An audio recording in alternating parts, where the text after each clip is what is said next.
Good morning. I wish you all a warm welcome to the Regional Conference on Media and Information Literacy in Southeast Europe and Turkey, named, as you can see, MIL, at the crossroads between strategies and praxis in the region.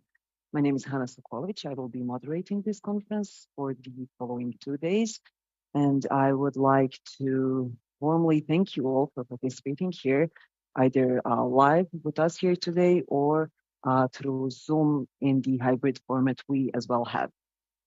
I would like to ask all of you who will be promoting the content from the conference on your social media accounts to make sure, if you'd like to use the hashtags that you can also see everywhere in the visuals that we have on the stage to kind of promote the whole idea of what we will be talking about here today.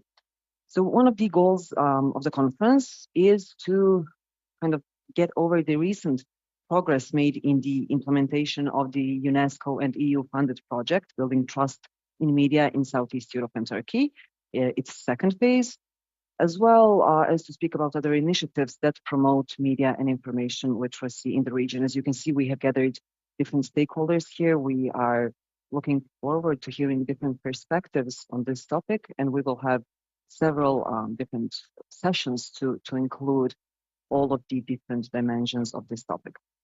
More about all of this in the welcome remarks we're about to hear. So I would like to invite Mr. Siniša Šešo, who is the head of office UNESCO, to address our participants.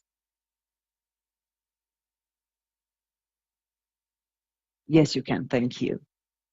Thank you, Hannah. Good morning to everyone. I'm extremely pleased to welcome you here today in our house here in Sarajevo for the final or closing the conference of the very important project that we implemented together for the last 3 years. Esteemed Minister Kota Mominovic, Honorable Ana Maria Vicek, the State Secretary of the Ministry of Education of the Republic of Serbia, who is following us online, esteemed Mrs. Rautal, the European Union, really, I'm extremely pleased to be with you here today, and I wish to also warmly thank to all, expert representatives of the national authorities, international organizations, and civil society organizations, and in particular youth organizations, that are with us here today, in fact, to celebrate something that is extremely important, exposure of the project, Building Trust in Media in Southeast Europe and Turkey. This regional conference organized by UNESCO officially marks the end of the project, Building Trust in Media in Southeast Europe and Turkey, phase 2, implemented between 2019 and 2023, and implemented across entire region, with the financial support of the European Union. And I would like to warmly thank, European Union for their continuous support and encouragement all over the last 3 years, and the engagement of many partners of the project. And we are really honored to welcome them in this call and online. In today's world marked by digital transformation and media convergence, the fragility of journalism and media is higher than ever. And the proliferation of digital platforms has created a decentralized set of communities and channels through which people and organizations share all forms of information. The region is especially vulnerable to disinformation, hate speech, and divisive narratives in general. And this is more than obvious, and we can witness that day after day. UNESCO project, financed by European Union, Building Trust in Media in Southeast Europe and Turkey, aimed at strengthening freedom of expression, in particular free, independent, and pluralistic media, while empowering citizens, in particular the youth of the region, to think critically and click wisely, thanks to the piloting MIL, skills in formal and non-formal education about the information they receive through media and especially through social media. This regional conference gathers representatives of national authorities, international organizations, civil society organizations, in particular youth, journalists, and experts, to debate on the state of play and future challenges of MIL in formal and non-formal education, as well as on the main results achieved on MIL within the project. So you will see there, many, very interesting results and achievements, and we are really proud that they will be presented today. UNESCO is leading agency among UN system and a key player at international level in promoting MIL across the world through its global strategy and holistic approach adopted to regional and local context and based on the resources such as the MIL policy and strategic guidances, MIL curriculum for teachers, global MIL assessment framework, and the guidances for youth organizations to integrate MIL in their daily operation. Through its unique and holistic approach on MIL, UNESCO and its partners contributed in the last years to achieve important results to the benefit of thousands of young people, pupils, and students, but also teachers and, of course, national and local authorities. Our MIL expert, Mr. Borislav Vukojevic, will give you more insight this morning on the project results in the region. And I will have the pleasure to share with you some of the achievements made at policy level in the next panel. But let me say how much I'm proud of the advance made in the region in recent years in promoting MIL in formal and non-formal education through the project and also through the other projects we implemented. MIL policies and strategies on formal education have been adopted and endorsed by the highest level authorities. MIL integration process in school have been piloted in primary and secondary schools across the region with the teachers and librarians trained to that purpose. A regional network of youth organizations have been set up, contributing to fighting disinformation across the region. Just to mention some of the results achieved, but you can also find more information on our SCE MIL platform. MIL is extremely important topic, and we will surely not stop now and here, but continue with excellent cooperation established with many partners across the region. Especially, and I will just name some of them, and I'm really sorry if I miss someone, but I think it's very important to show really powerful network that we established. I will start in alphabetical order from the Republic of Albania, and I will mention, excellent collaboration with the Ministry of Education, with Albanian Media Institute, with ASCAP, and in Bosnia and Herzegovina. And I wish to thank once more Minister Kota Muminovic for her attendance at the conference, because we established excellent cooperation with the canton of Sarajevo, with the colleagues from Republika Srpska. More importantly, we established, cooperation with many official institutions and academia, especially of universities of Sarajevo, Banja Luka, East Sarajevo, and Mostar. We have representatives here from the Faculty of Political Sciences in Sarajevo, from the Faculty of Philosophy in Banja Luka, and many other partners from the country.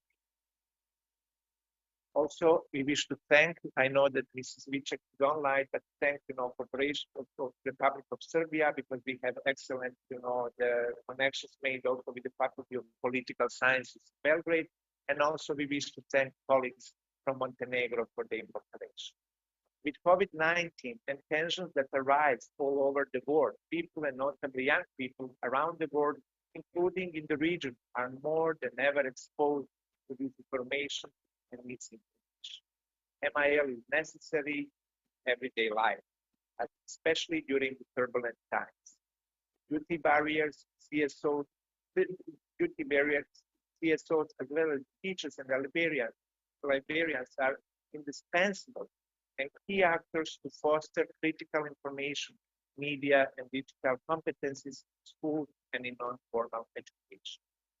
The presentations and the debates on the achievement of the project activities, as well as on the state of play and challenges of MIL in formal and non-formal education in the region, will be a turning point to enable the long-term integration of MIL in our education system and outside schools across the region. The outcomes of the conference are also to validate our plans for the next phase of this project that we will surely continue to work on it too. I wish you all very successful conference and hoping that outcomes of this conference will help us in our further work. Thank you. Thank you very much, Mr. Shashum. What you've said at one point, thinking critically and clicking wisely, I think is a phrase that perfectly reflects everything we will be speaking about here today. I would like to invite Ms. Aurelie Valtet, who is the head of section European Integration, Political Press and Information at the European Union delegation to Bosnia and Herzegovina, to also join me on stage and deliver some introductory remarks. Dobro jutro svima. That's about it. I'm still learning Polako.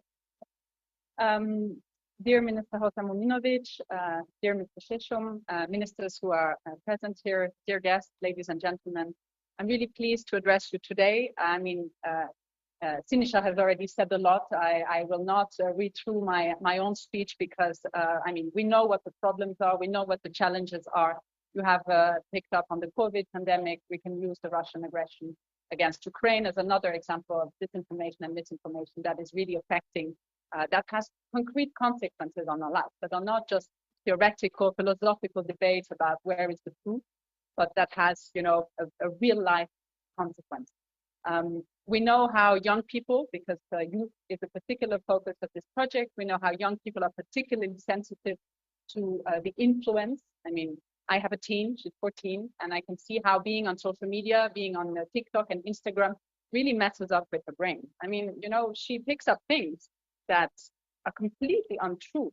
And as a parent, as an educator, for those who are in school systems, whether it's formal or non-formal education, it's really critical for us to be able to teach, to be able to transfer knowledge about what it is to critically think about information. So this conference addresses two key topics. One is, of course, media and information literacy, knowing how to address information that you're exposed to, knowing how to read information, how to process information, but also critical thinking. And these are very complementary skills, because critical thinking, the risk, I mean, we see how our authoritarian regimes are using information from manipulation, to target specific minorities, specific groups, to use it on an agenda, which is an undemocratic agenda. So critical thinking is not simply knowing which source is a relevant source or not. It is also about making up your own opinion. There are areas which are not scientific topics, let's say religious beliefs, which need respect and trust. There cannot be just one single perspective, and we need plurality and inclusivity. So I think it's important to address this topic not in a single-minded approach. And this is exactly what UNESCO and UNICEF and the partners of the European Union and the local authorities in these countries are doing. They're looking at this through an inclusive, pluralistic spectrum. So I'm really looking forward to hearing from my colleagues who will be attending the various panels what you have achieved in terms of advice for policymakers, for educators, but also on the ground, for us as parents. I mean, we can all learn from this conference, so I'm really excited. Let me just say that the EU, which is a partner to this project, is really excited and proud to be supporting this project. It's the second phase. I hope there will be many more of these kinds of projects in the future. We need to address the questions in concept paper. I understand you have received this paper that will guide your work throughout these 2 days. So work well. We really need it. Democracy is at stake. We see it every day around the world. Technologies are getting more refined, but we need to get more refined. Thank you very much. Thank you very much, Ms. Valtet. Now, I would like to invite Ms. Nejda Hota Mominovic, the Minister for Upbringing and Education of Sarajevo Canton, to deliver her addressing remarks.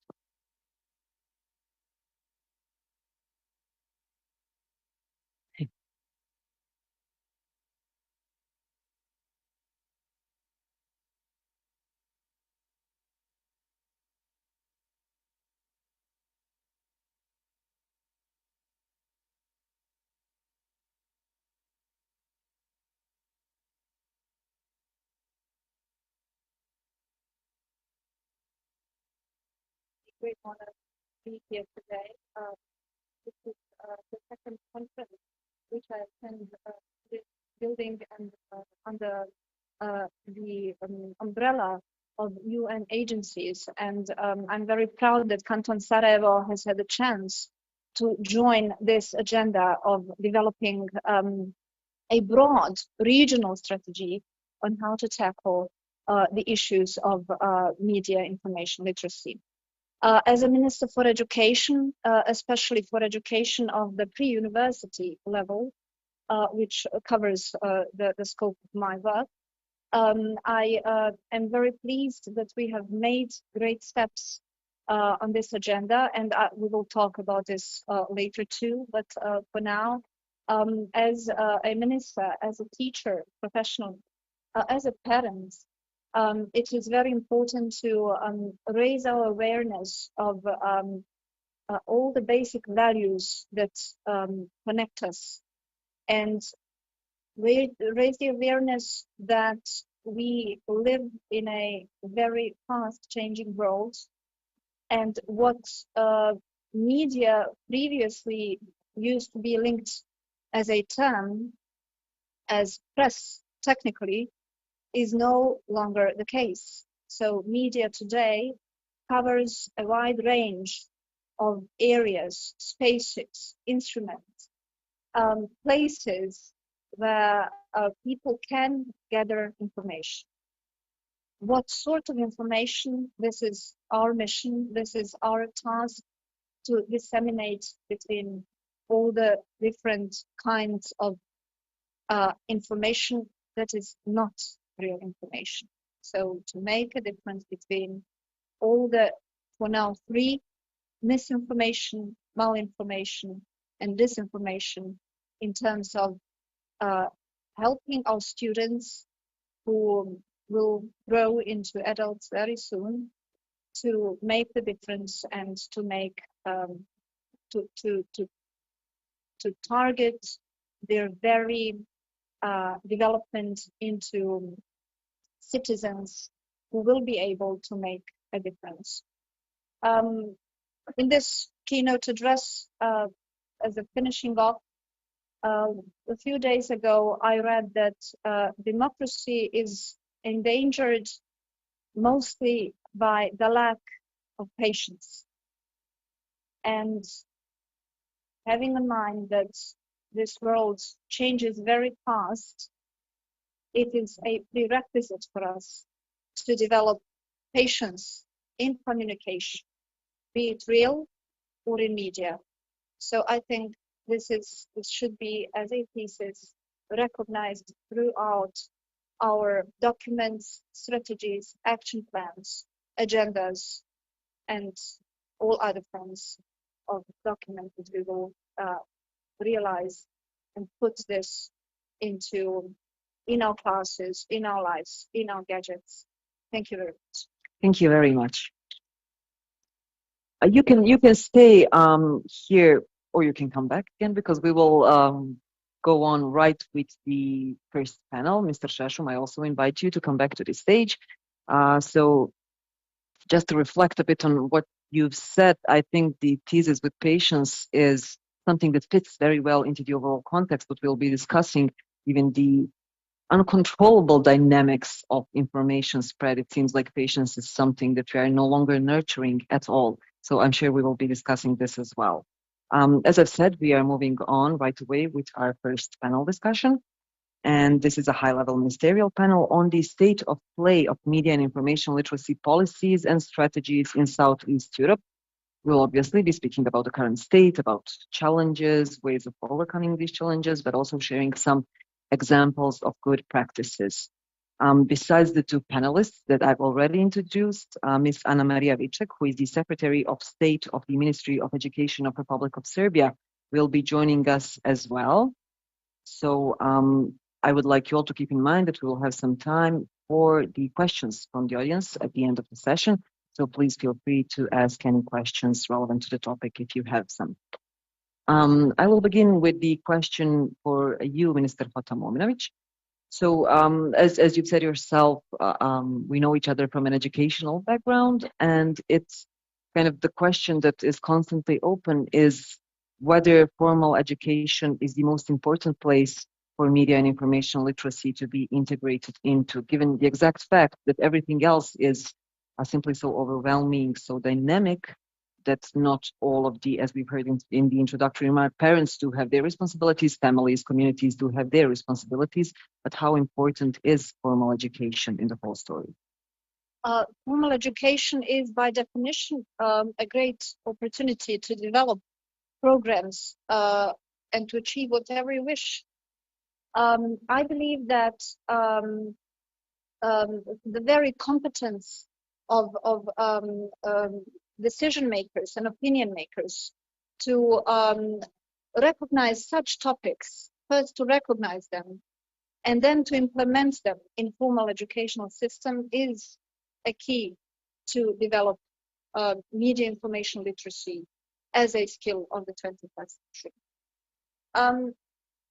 You mentioned a great fact that the school, the educational system, is basically competing with everything else that is being offered to children, even at a very young age. And it is not a threat, this position of being in a competitive position with all the other content that are offered to students. I think this is recognizing this position of being in a competition with all the other content is basically an opportunity. So once teachers, school principals, public authorities realize that they have to compete with all that is being offered in a pluralistic world, I think we will be able to make great steps forward. What we do know from our teachers, from classrooms, that we have a completely different generation. It is not based on research, basically, but you know, their insights, their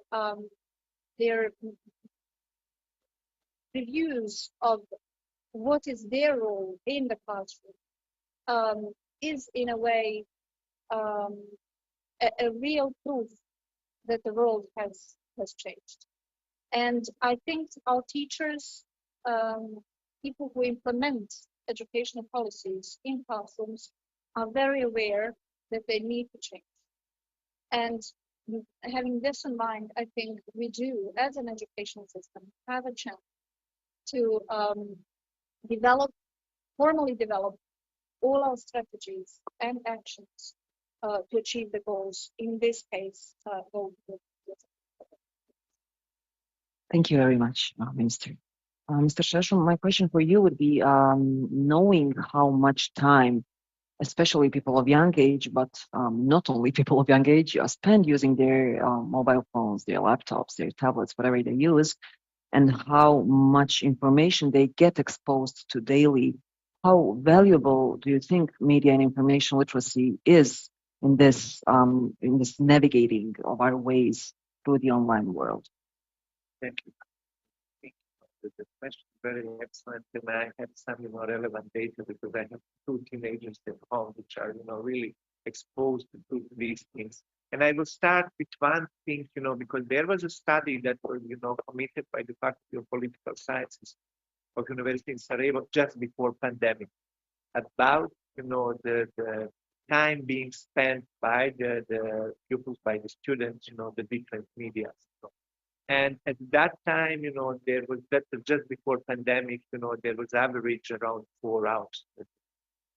The pandemic of COVID, multiplied that. I would not say double, maybe triple, time that students were, and young people in general were, spending in front of some the IT, equipment, and being, really enormously exposed. Formal education system is extremely important to mitigate this issue. Why?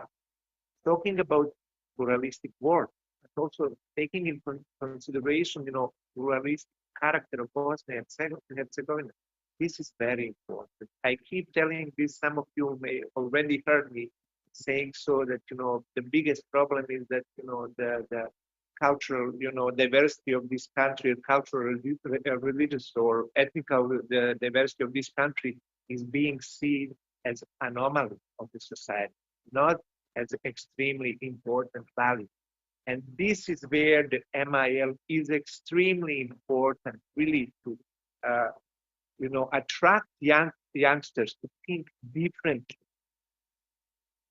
to take something that is really, beneficial for their work, for their, their daily life, and incorporation in the formal education system is now being more and more important, because the education system is a base to bring these, basic competencies to all, in order to have, more easy, the ways to live, this very, very challenging, days, Thank you very much, Mr. Shesham. I will kind of continue with the topic you've just spoke about, with the specific content, with my question for Ms. Anna Maria Vicek. My question would be, is it enough to expect for youth to rely on other capacities, such as informal education, something provided to them by their peers? Or is it necessary if we want to have, first of all, equipped and, on the other hand, mentally healthy young generations, is it necessary to provide them with skills and capacities of media and information literacy through classrooms and schools? Dobar dan želim svima. Samo tehnička provera. Good morning, everybody. I just want to check whether you can hear me, since Yes, there we are can. several channels, and I'm going to speak in Serbian. Thank you very much. It is my great pleasure to greet you on behalf of the Ministry of Education of the Republic of Serbia and our Minister, Ms. Ružić, who is the State Secretary and is in charge of various sectors. But let me answer your question. I think you mentioned a key word, namely mental health, mental state of our students and of our adults as well, of us adults. And lately it has been rather present in our daily lives, which is a consequence, I guess, of the corona crisis. And whatever corona crisis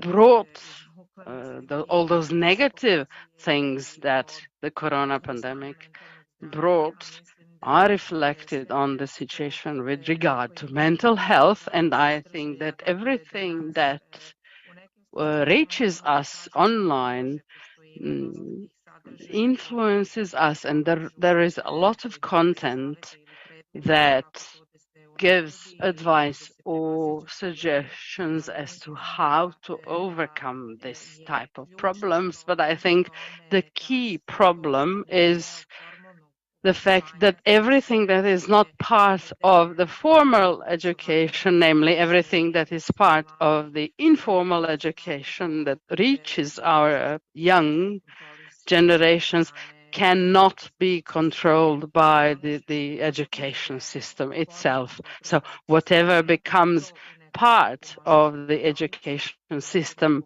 is something that we can actually control, that we can manage.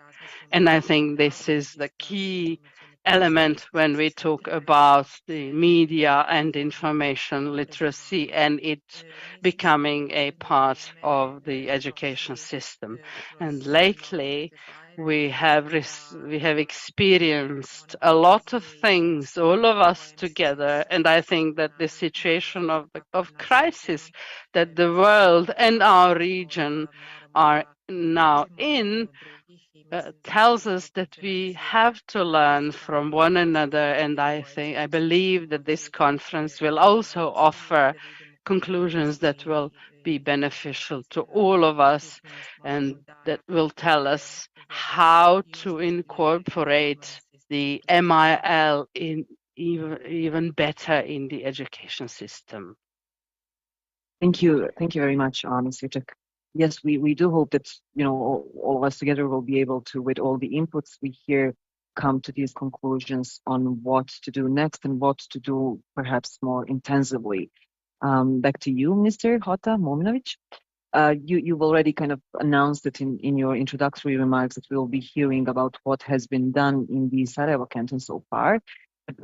Prior to that, I would just like to ask you whether you think that the pandemic and all of the changes that it brought that we heard about already was kind of a trigger to perceive the importance of MIL, or was the whole topic something that was already an educational strategy?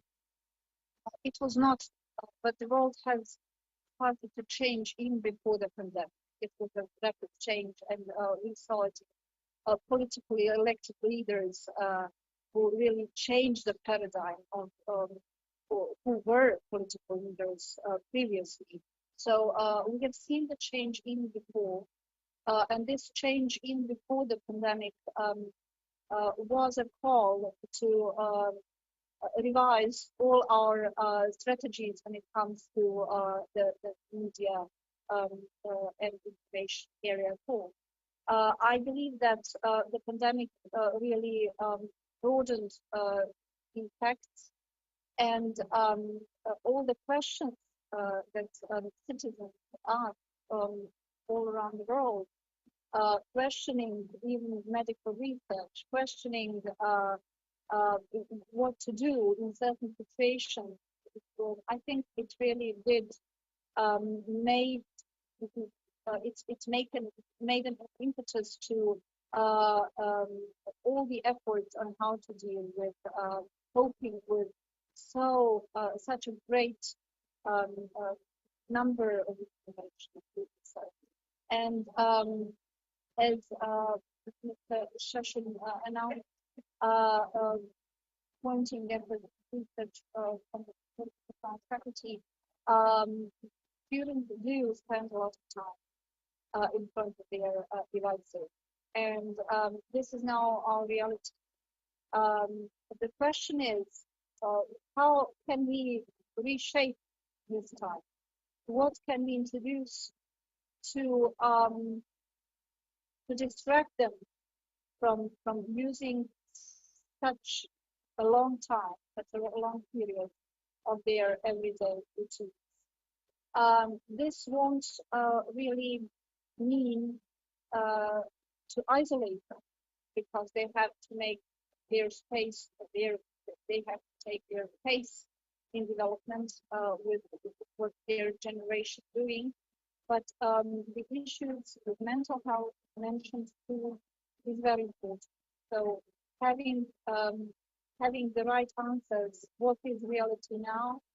Where does reality happen now while we're talking? I think these are the questions that we have to answer. Thank you very much, Minister Mominovic. Another question for you, Mr. Sheshem. As it's obvious to all of us, UNESCO plays a very important role when it comes to its unique MIL policy and strategy approach. And you generally invest a lot of energy and other resources in promoting the very idea of media and information literacy in this region, in formal and non-formal education.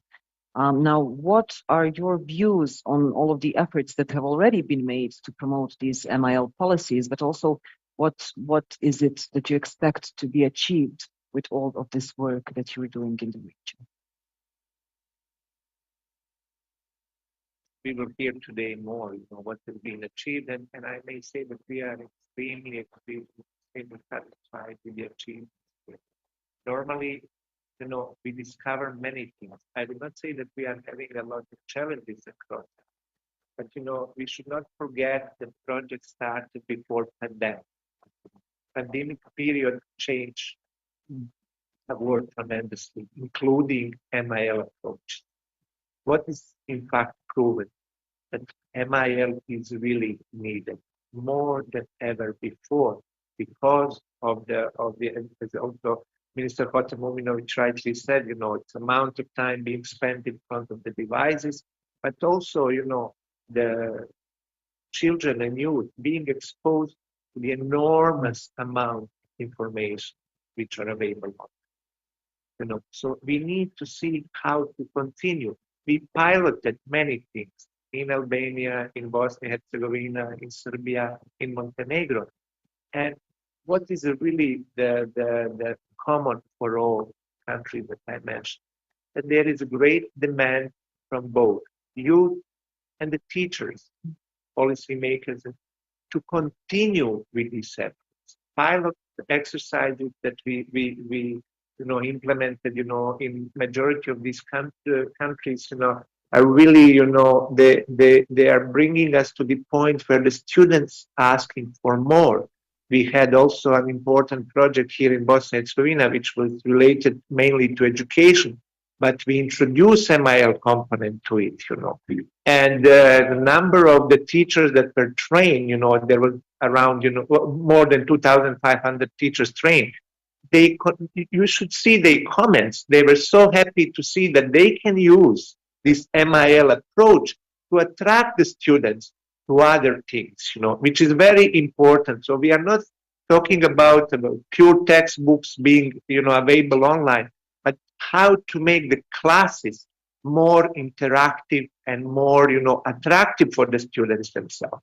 So this piloting, it for us was a base for the phase 3 of this project, which is just being, confirmed. And hopefully we will very soon in March or April this year continue with this project, and we will start with implementation of the outcomes, including outcomes of today's conference, really to more strongly, connect MIL with the formal education process. Thank you very much, Mr. Šešum. As you've said, the continuation itself, I think, is absolutely necessary, since MIL is not something that you once get to learn and then it ends there. With all of the trends, all of the technology is changing. There are constant new skills and knowledges that we need to have in order to find our way in this world.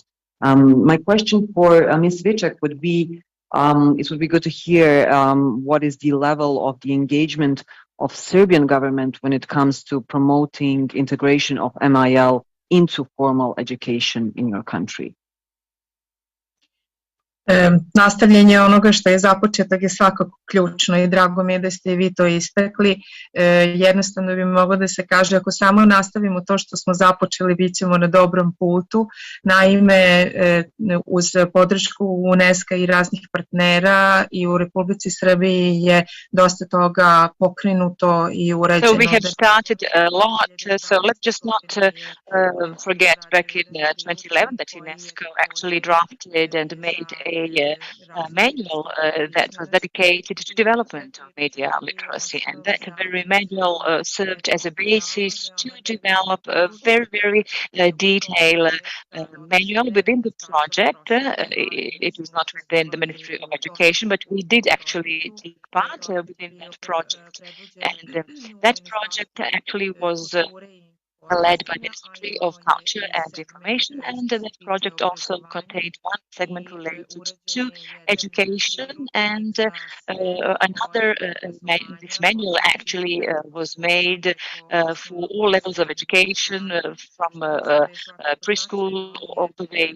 to other levels of education, which is very, very important, because we think that in preschool level, that when it comes to that type of education, that maybe it is too early to develop media literacy, but it is not. And just because of that, at this preschool level, pre-elementary school level, actually, children start being interested in various media. When it comes to digital technologies, and in pre-elementary school, they have to be taught how to think critically and how to develop their critical point of view, and to be able to understand various messages and contents, so that even in some processes that they can get involved and take part. What is important in the Republic of Serbia since 2018, we have been working on a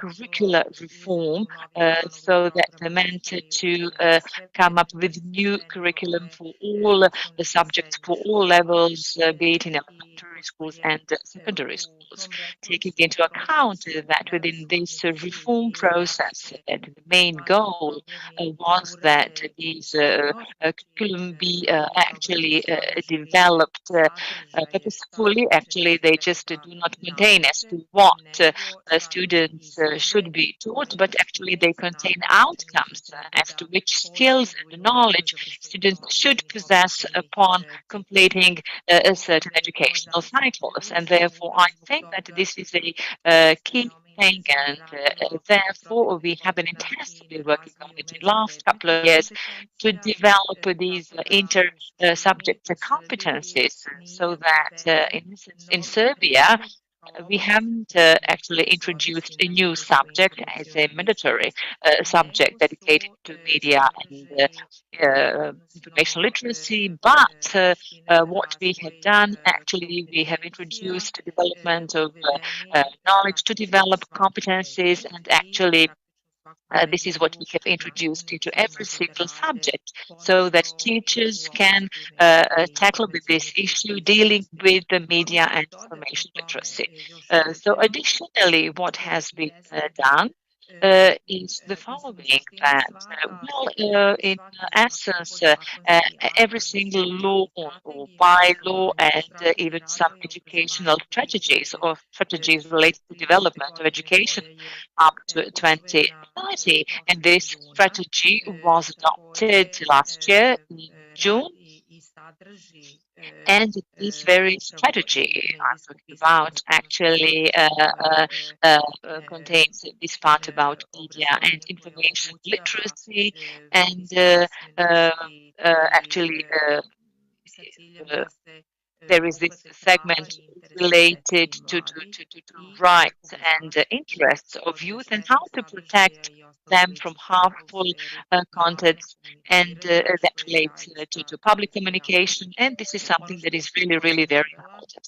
What I would also like to mention, that as of this academic school year, since 2022 through 2022, and there is a novelty that we have introduced, we have free school activities, and actually those activities are not mandatory. And when it comes to those free activities, we have a subject, and it is called media literacy. This is actually how we call it, and in grade 5th and grade 6th,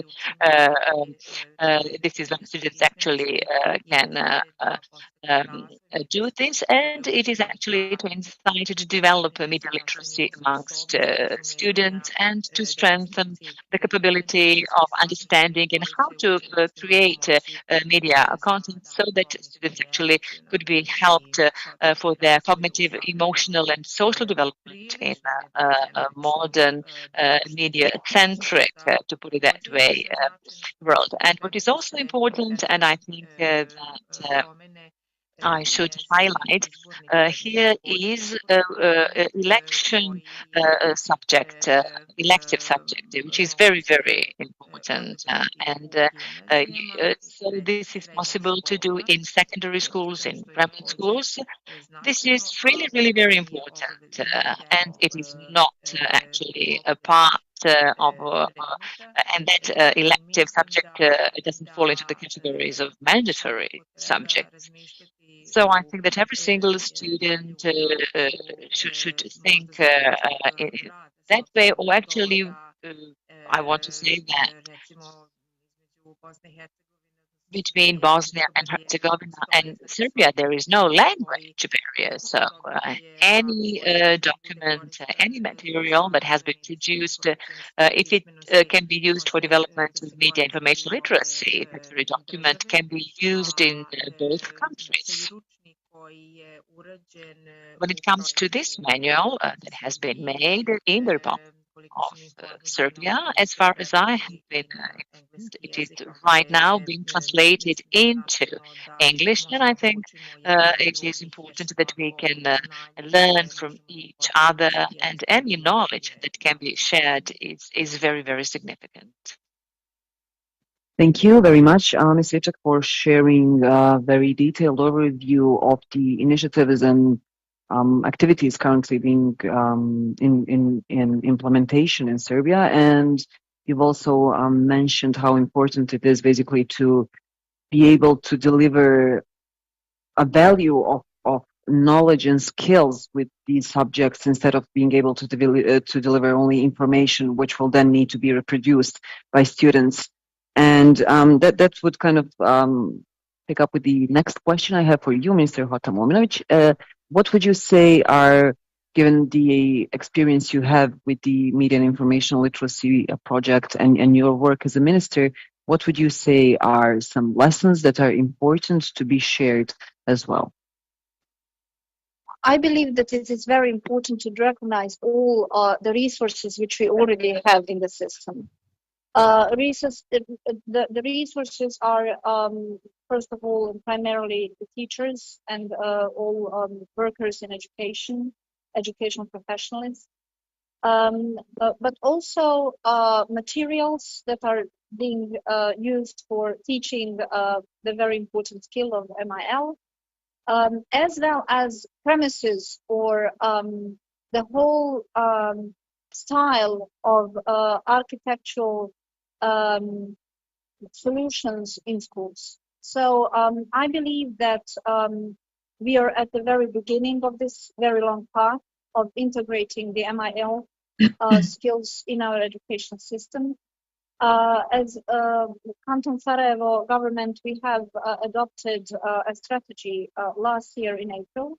And based on this strategy, there was a group of experts working together, and they developed an action plan for different ministries and different stakeholders on how to take part in achieving the goals from the strategy. When it comes to schools and what is ahead of us, is a very intense professional development program for our educational professionals.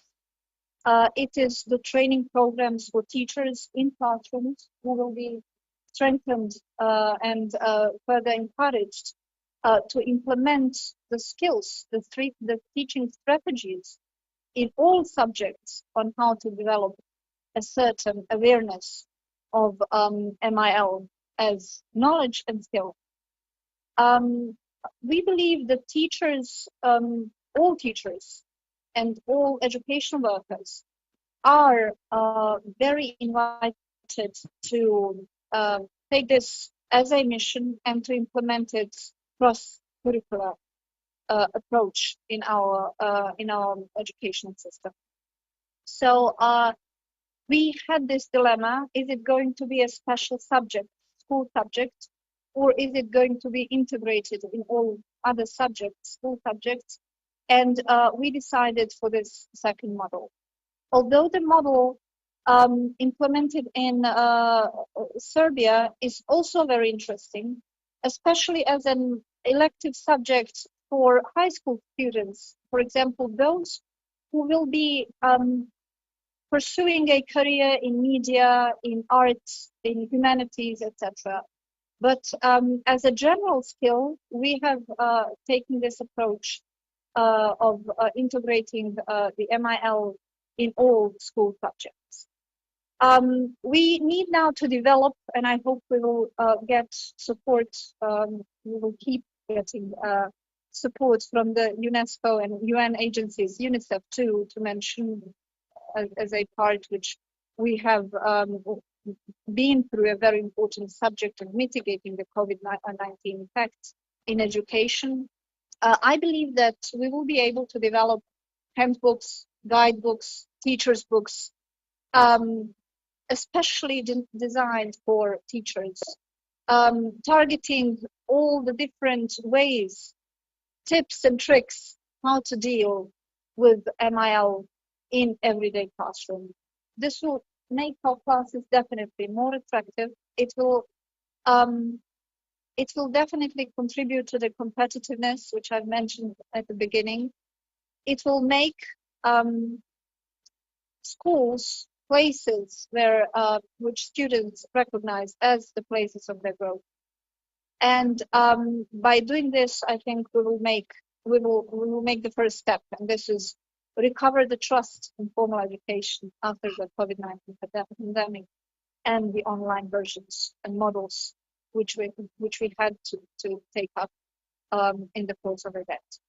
Another important thing is, and we've already made some steps in this. We need to transform the school libraries as a focal point in schools for not only taking a book and giving it back, but as a center of all the activities for creating school strategies and implementing and creating a new school culture where people would come, where students would come to listen, to play games, to check what's new on our new digital platform. So I think that our school libraries need a transformation, and we have already allocated some grants from our budget of the Canton Sarajevo in the year 2022, and we are continuing with this project, having a great facility in school which is profoundly focused on this specific topic, and not only this, but including the MIL, and having librarians who will be able to follow all the new agenda that is necessary for the 21st century. I think we can make this triangle work, the triangle between teachers, materials, and a specialized focal point in schools. Minister, when you think about what you've just said, especially with the libraries, it is a challenging job to be able to offer to youth something that they already do not have access, able to keep them in these spaces with content that is useful for them and their education. So it will be probably very, very challenging, but it is also an amazing opportunity to actually provide young people with a new social context, with new knowledge. So I hope it truly gets implemented in the way you spoke about it. Mr. Shesham, we've heard also about the importance of this kind of a regional sharing. You've mentioned in some point of this panel that is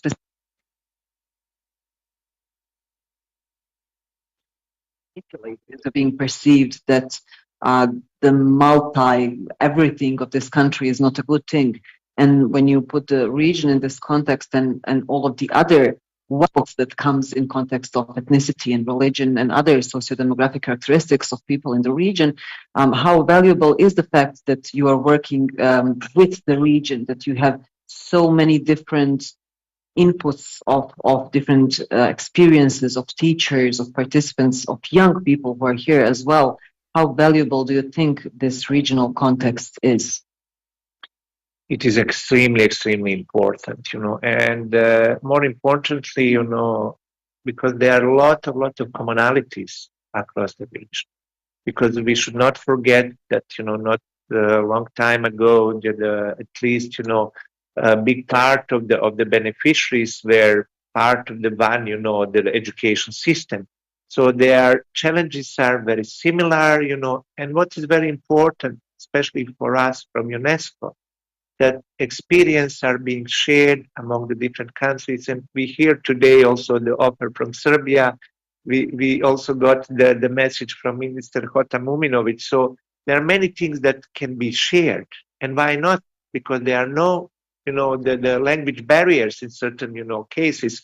And we should use power of intelligence power of really innovative approach of the different, stakeholders across the region, being from any of the beneficiaries of this project. So, and also the one thing we have to be inclusive. Minister Hota Muminovic mentioned the Liberians.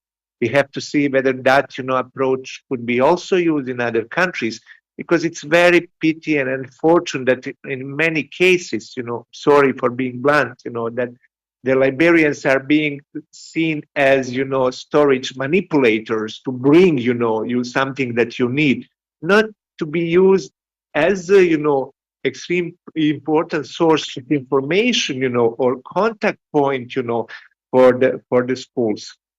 So there is a lot of things, that could be used, and what is very important, we already have exchanges between academia from the different, countries and universities. They are actually discussing what has been tested in particular countries, whether something should be changed, adjusted, improved, to be extremely functional. Because for UNESCO it's very important, that we have full inclusivity from the policy maker and the decision maker level to these, the teachers and the students, which are real users and beneficiaries of this particular, MIL, the approach. So it's very important. And I would just mention one thing that was for us, especially important here in the context of Bosnia and Herzegovina, because while understanding that, there is a huge amount of material, document studies produced here in Bosnia and Herzegovina, we have been approached by the Communication Regulatory Agency, RAC, and they offered to us, that we created, it was called MILBH, where all this material is contained. And now everything is run by RAC, by CRA, and we ensure sustainability of the action. So it is really taken by the BIH institution, and we are sure that this, there will be a memory of the project and they will be continue working on it. On the other hand, all these materials and studies could be used by us for the countries that are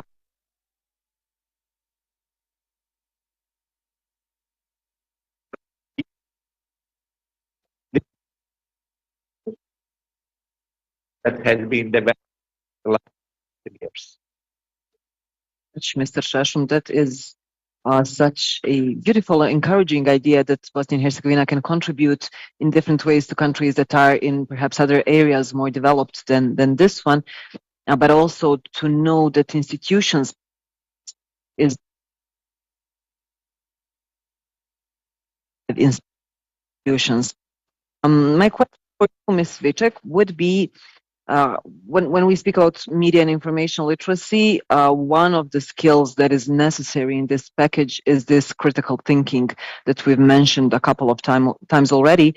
And would you say that it is a skill that benefits an overall democratic participation of young people in a country, on their overall ability to understand the processes that are not necessarily related only to media or the content they see online? Kritičko razmišljanje jeste izuzetno važno I drago mi je da ste... Critical thinking is extremely important, and I'm glad that the democratization of a society includes it. Since 2016 or 17, the Republic of Serbia has participated in a very interesting project implemented together with the Council of Europe, meant to develop communications and skill for democratic culture. And these skills required for democratic culture are very important, and we have incorporated it into our strategy for the period until 2030. And these competences give students knowledge and critical thinking, as well as attitudes and skills together with values that will help them become more tolerant, develop their understanding, widen it, that will help them to become a more democratic citizens of our country and of Europe in general. And I think it is very important that whatever we do and whatever we will do in future is directed towards these skills and competences of teachers that will help them develop relevant competencies in their students. And I think that media and information literacy and digital literacy, digital skills must also become part of our everyday life, and they have already become part of our everyday life. And in all this, I think that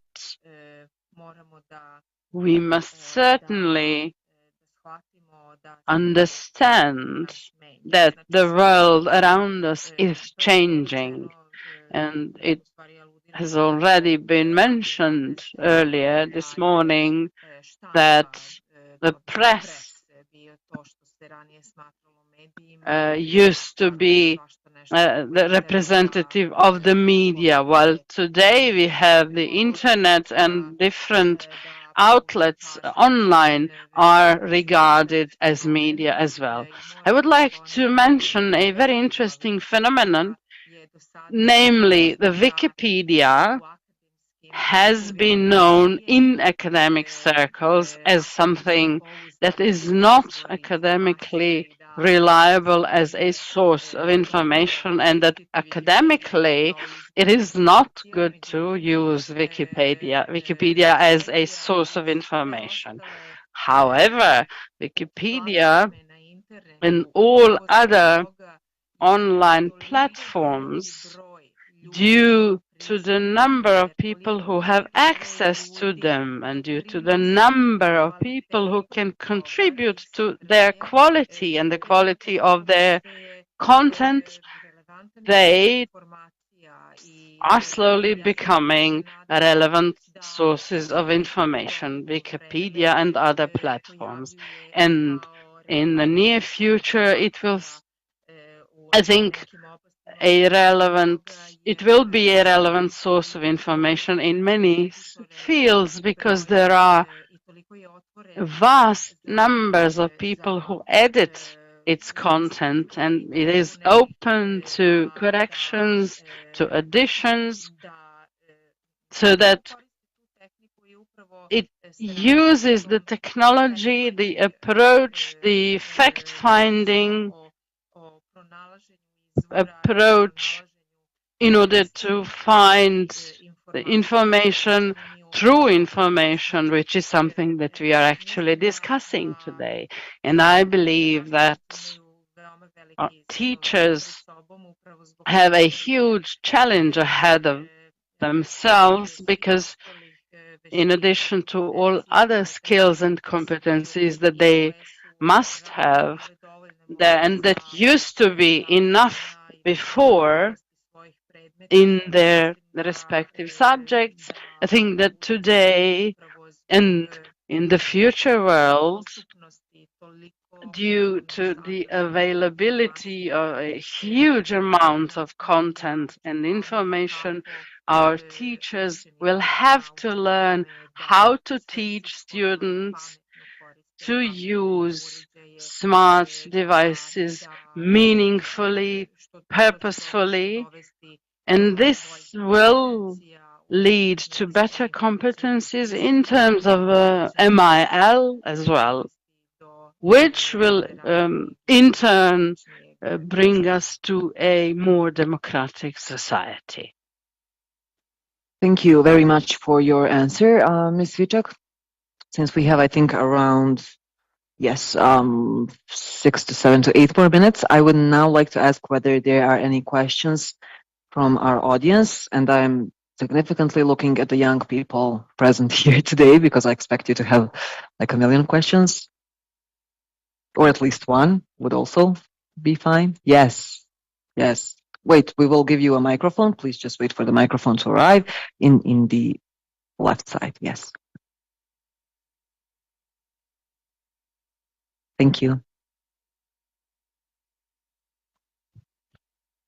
I don't think you need to just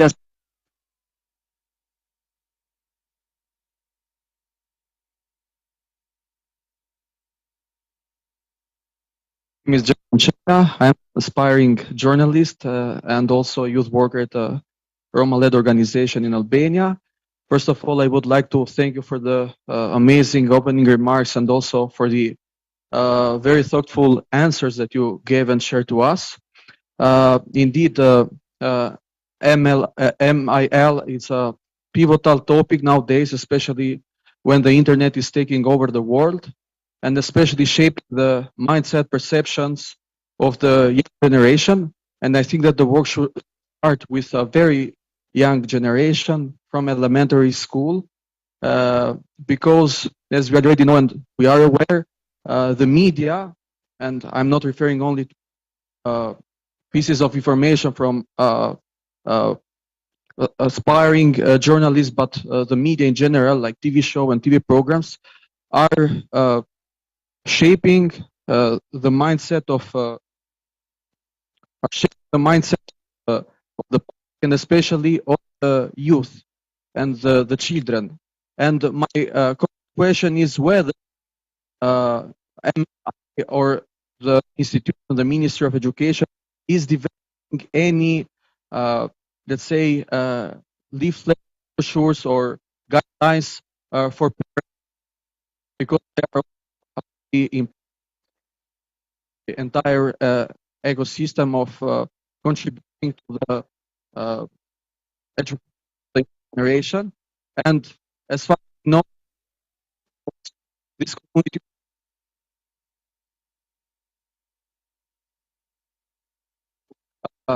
is the ministry and UNESCO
poco, this particular time was extra special. And though you might be gone, and the world may not know, still I see you celestial.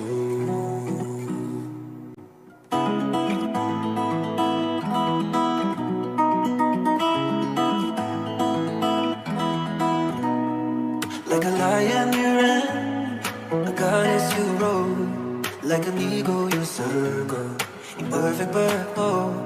So how come things move on? How come cars don't slow, when it feels like the end of my world? Wanna shoot but I can't let you go. But when I'm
Recording in progress.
Так, čuješ me?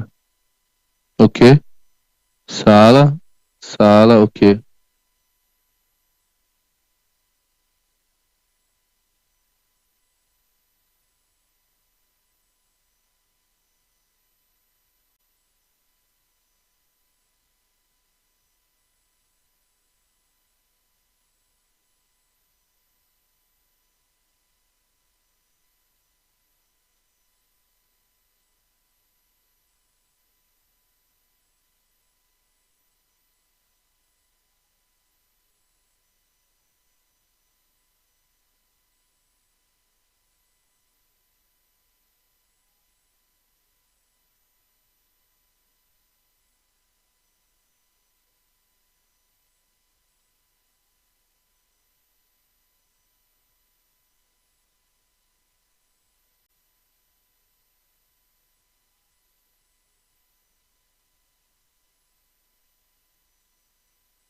Može?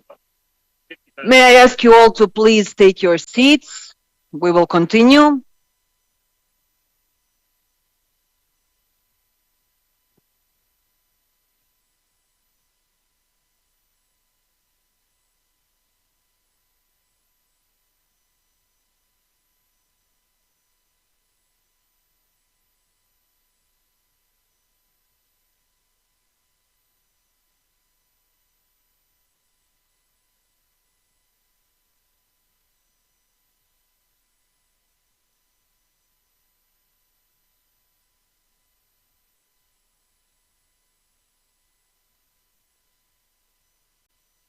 Okay, thank you all for returning. We will now be moving on with our next panel, named State of Play of MIL Policies and Strategies in Southeast Europe, a Civil Society Perspective. Some of our panelists are live here with us, some will join us online.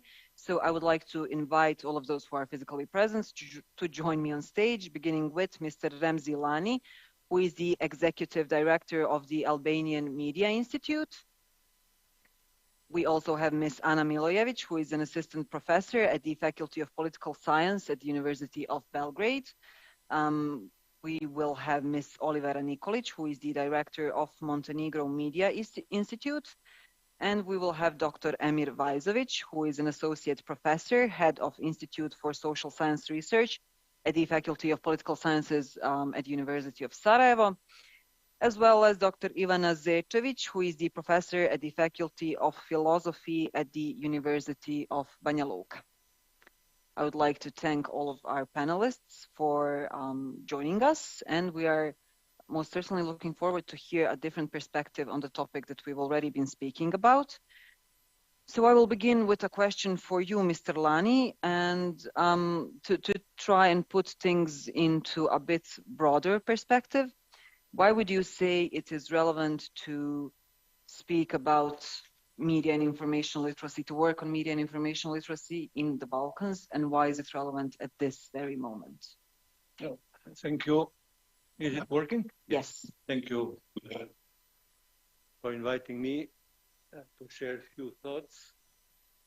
I'll start with on a personal note.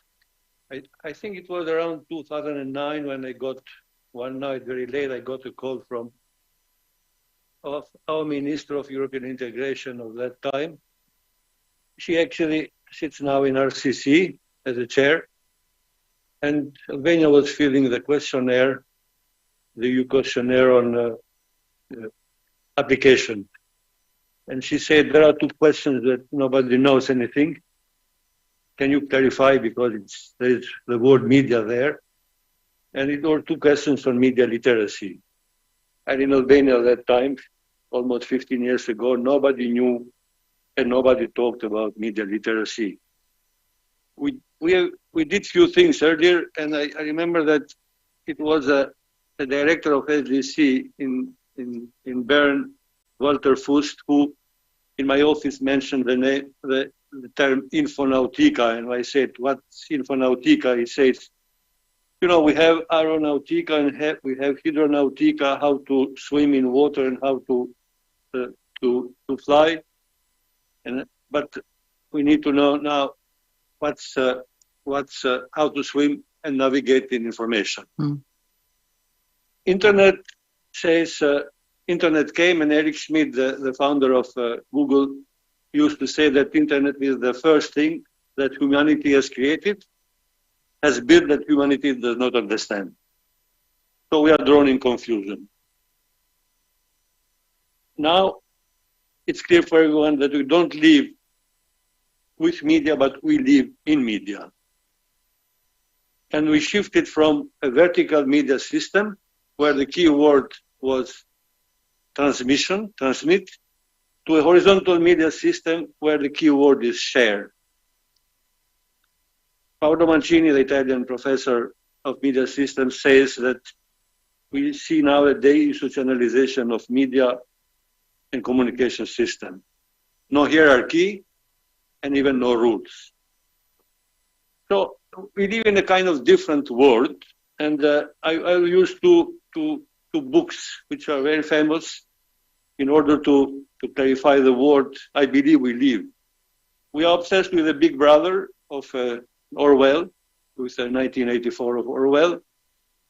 We did not hear much, maybe, I'm not sure, on the Brave New World of Aldous Huxley. Putting Orwell versus Huxley, 1984 versus Brave New World is like Orwell feared that the day and the Big Brother will control the information. Huxley says that actually, I fear more the day where I will be drawn in the sea of information. Huxley feared more, Orwell feared the day where the man, the Big Brother, will manipulate the truth. And Huxley said, I'm afraid I fear more the day when the truth will become irrelevant. I'm afraid we live between Orwell and Huxley, but more in the Huxley world of irrelevance, of post-truth. And this is the situation we see in all the Balkans. From my country to here, I'm familiar, I come here often, third time in 9 months.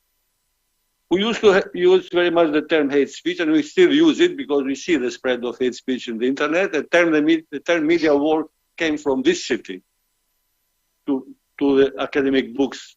The term media war comes from Bosnia and Rwanda, actually. I invented another term, which is fake speech. With this fake speech, I understand a cocktail of disinformation, misinformation, malinformation, fake news, and propaganda. I think this is a term more adequate for these days, of course, without any academic pretension that this is an academic definition, it's a metaphor. During pandemics, just to give some examples, 80% of the Balkan people believe in one conspiracy theory, and the country who was champion was Albania. Bosnia was the third, because Serbia was second, in a poll of BIEPAC. There is another poll that we did, Oliveira notes, on media trust in all Balkan countries, and it was very interesting to see that Balkan people follow more what they trust less, political news. So we have a problem here. And on media literacy index, all our countries are in the bottom 10. So we have a very low immunity.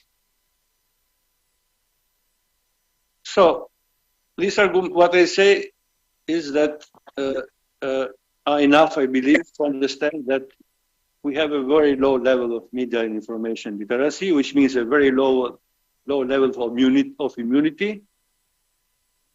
It's enough to understand that this is a crucial problem for our young democracies, which are very low trust democracies, including trust on media. In a way, I can say that we found a vaccine or two for the pandemics, but there is no vaccine on disinformation.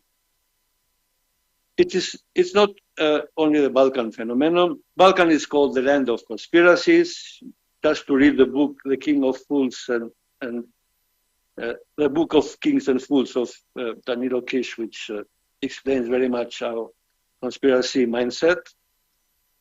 And we have also, not to forget, a wave of disinformation coming from the so-called third actors, which means from Sputnik, Russian Sputnik, to China International, Radio China International, to Parsi Today, to Al Jazeera, not to forget, but even Yeni Shafak and Anadolu Ajans, they all spread disinformation. Disinformation, first of all, is a domestic product, I have to say, but not to forget that we are also under the bombing of disinformation from other actors. I believe that these are all arguments that media and information literacy has to be taken seriously, and I will speak a bit later on what we did in Albania. Thank you. Okay, thank you very much. At the end, you've stated a couple of as you've said, I think third-party sources that contribute to spreading of fake news, and you've listed a couple of media. I think a good way, at least I know this is a concept that exists in Bosnia and Herzegovina, a good way to be able to judge whether a media is spreading fake news and disinformation are these fact-checking networks that work outside of the media who then flag different media as fake news spreaders or not, regarding on the amount of such mistakes or not mistakes that they make. But yeah, if I can say something on fact-checking. Yes, but very shortly, please, because we need to continue. Simplification of fact-checking. Fact-checking is important, but not enough. You can put figures, because fake news are not about facts. Are more about attitude towards the facts. People believe what they want to believe. As Roger Ailes says in famous film, people don't want to be informed. People want to feel informed. This is why we need more to build narratives rather than fact-checking, and we need media literacy, critical thinking, immunity rather than fact-checking, which is important but not enough. Yes, definitely, I agree that it's important. Yes, it does provide a certain template on how to regulate our relationships toward different media. Thank you for this, Mr. Lamy. Now a question for you, Ms. Milojevic. We got. I would also like actually to hear a bit of a broader insight on your perspective of the current state of media and information literacy in Serbia before we move on to precise ideas on how to change it. Yes, thank you. I was actually invited here to talk about current state of media and information literacy policies and strategies in Serbia. And I just want to go a bit back and to remind how initiatives for media, raising media and information literacy in Serbia have started. Because I think it is important for understanding current state of media and information literacy strategies in Serbia. First of all, while in 1990s, debates about media and information literacy were heating up in the Western world, and we had debates about what is media and information literacy at the conceptual level, and what knowledge and skills should be included in curricula, and how to best introduce those curricula into the education systems. At those times in Serbia, we had barely mentioning of media and information literacy, and mostly due to our authoritarian regime and heavy manipulation of media and instrumentalization of media for war propaganda. And then it was only mentioned by some elite actors and maybe academic institutions as important resource that should be raised in the region in order to combat this heavy instrumentalization of media and to empower citizens to see through this manipulation that is going on through media. So this was initial and first steps in developing media and information literacy. And first of all, those initiatives were developed through media sector.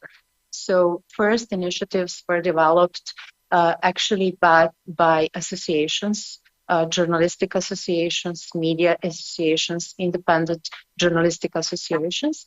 And that has shaped how media information literacy policies and strategies further developed. Because first policy documents that mentioned media literacy was media strategy, not education strategy.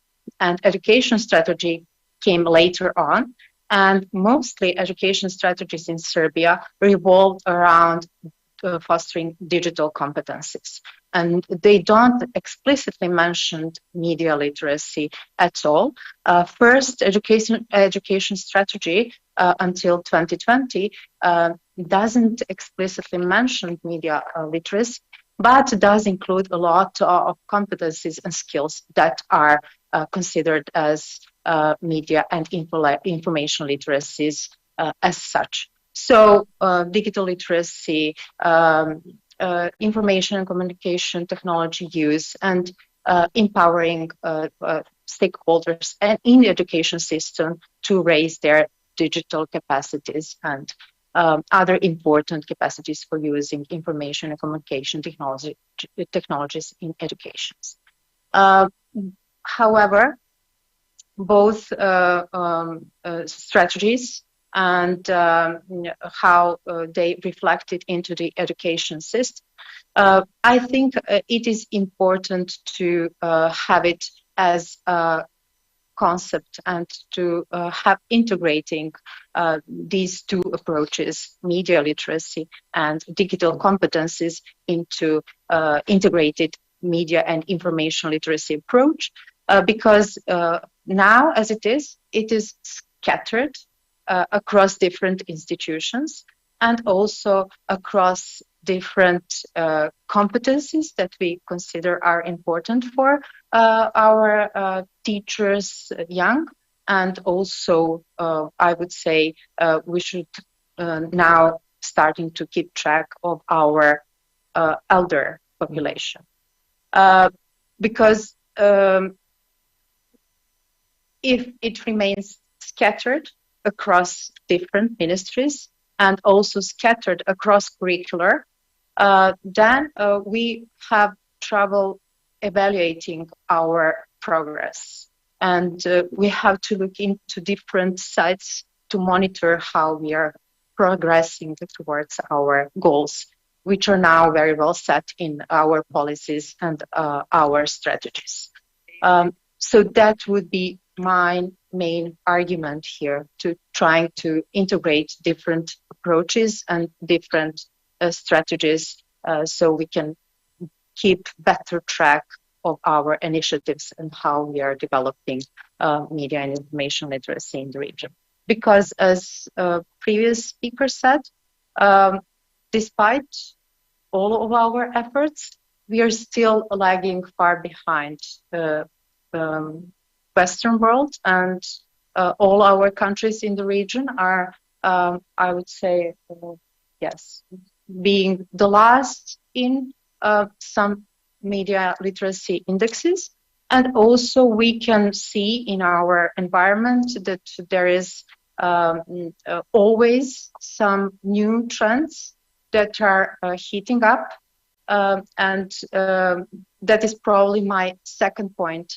If we have integrated approach and one or curricula for media information literacy in the education system, then we can approach it and build into it new instruments, new skills, new knowledge when new challenges arise. For example, we had COVID as a big challenge, and after it, we have conducted a lot of research about how the education system coped with it. And we have research showing that the education system had problems and it had needs for media and information literacy knowledges and competencies. So then we can address those needs. And also we have new challenges like hate speech that was already mentioned, and the strong polarization in the region.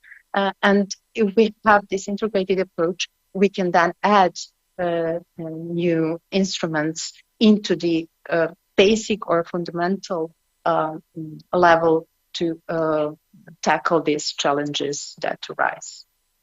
Thank you very much, Ms. Milojevic. I think that the educational workers from Bosnia and Herzegovina can kind of empathize a lot with what you spoke about when it comes to scattering into different ministries, different institutions, because as it seems, it is the same case here because there is we don't have a state ministry of education, and then it's very complicated. And what you mentioned also is very important, that it does not provide a standardized evaluation of what's being done and what are the results. Are there any results being implemented? So this is a very important thesis that I hope we'll have time to come back to. I would like to ask one of our panelists who is joining us online to try and kind of respond to what our previous speaker spoke about. Professor Emir Vajzovic, who, as I've said, works as a professor at the Faculty of Political Sciences at the University of Sarajevo. Would you say that this the word that our panelists used was scattering, that this basically not having an integrative system in the whole country, in different educational facilities, in different schools, does it affect the way that we can track, measure, and build further strategies and policies about media and information literacy in the context of Bosnia and Herzegovina as well? I hope that you heard this, because I will never repeat this question. Yes, amazing. Thank you. All was very clear, and thank you for the organization. So I'll first use the opportunity and greet my dear friends in the panel. I'm very sorry I'm not there with you, but thanks to technologies and platforms, we are, as global society, always connected, hence using the opportunity. And to continue on this discussion, it's important to underline that media information literacy is as a key competence in society which undergone the digital transformation. Pretty much 65% of the world is connected, and we can say that this digital transformation went over the point of no return. We are integrated to the level where every segment of society in our lives are digital. Now we're only lacking literacy for this existence. So we have, as segmented society, advantages and disadvantages. Disadvantages are obviously those you have mentioned. Lack of ability of signal institutions conducting impact assessments and reasonable evaluation of policy interventions, and therefore having excuse not to do anything pretty much. But we have found a way to go over this obstacle by combining something which is connecting all the institutions through our scientific research platform in media information literacy and hybrid model of multi-stage integration. This has enabled us to really apply through praxis the quadruple helix of innovations involving academia, decision makers, industry, and civil society, both formal and informal elements of civil society, into a joint effort of devising the model that is feasible and sustainable. Therefore, we are able to offer, and I'm very grateful for Canton Sarajevo government for recognizing the importance, adopt the strategy of media information literacy Canton Sarajevo, which is a very serious policy intervention that will hopefully be initial step towards radical transformation of educational system, both horizontally and vertically, but also be a kind of starting point for the entire transformation of society. There's very huge potential in this, and because the system that we have designed at the University of Sarajevo with the partners from all over the country in Bosnia and Herzegovina, with partners from the region, including your panelists, is a very successful story that can be implemented in most of other systems and countries around the world. So media information literacy is much more than just a question of information disorder in media. It's much more than just a question of educational systems. It's a question for the existence of the humankind and our coexistence with digital environment, where we are integral part. Biotechnological fusion of man and machine has went all the way, and now we just need to think of new generations and have them enabled to have digitally empowered and enabled in terms of embedded resilience, so they can be functional, proactive subjects in democratic society. Thank you, Professor Vajzovic. I hope you heard me also, because I'm not sure if I could repeat it. You had to repeat it all now. No, I'm kidding. We heard everything. Thank you. And plus, we have wrote everything. And it's we have published 4 books, 5, 6. I can't count any more policy papers. All this with significant assistance of UNESCO, both globally through their multi-decade efforts in developing media information literacy, but also very significant support from local antenna office, which was crucial in enabling this on for this 6-7 years, where we really invested in research, development, content writing, adopting various methodologies that can be feasible and sustainable. Therefore, we also work with all our partners and panelists here already. And we see that once we have constructive forces joined together in effort and goal to make a change and difference, it's very feasible. So this conference also is adding to the value. Thank you. Mm-hmm. Thank you very much, Professor Vajzovic. At one point, I think you used the term how digital and media information literacy includes our ability to coexist with the digital environment, and that's a concept I think is a great display of basically another environment that exists and has its own rules, its own dynamics, and then it's up to us whether we'll be able to fit into this environment. I would like to stay on the topic of Bosnia and Herzegovina a bit more. My question would be for Ivana Zečević, as I've introduced from the University of Banja Luka.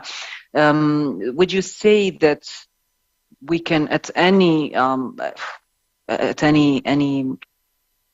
part, rely on the capacities and the motivation of younger generations to educate themselves about media and information literacy, or the only reliable source would be actually only formal education?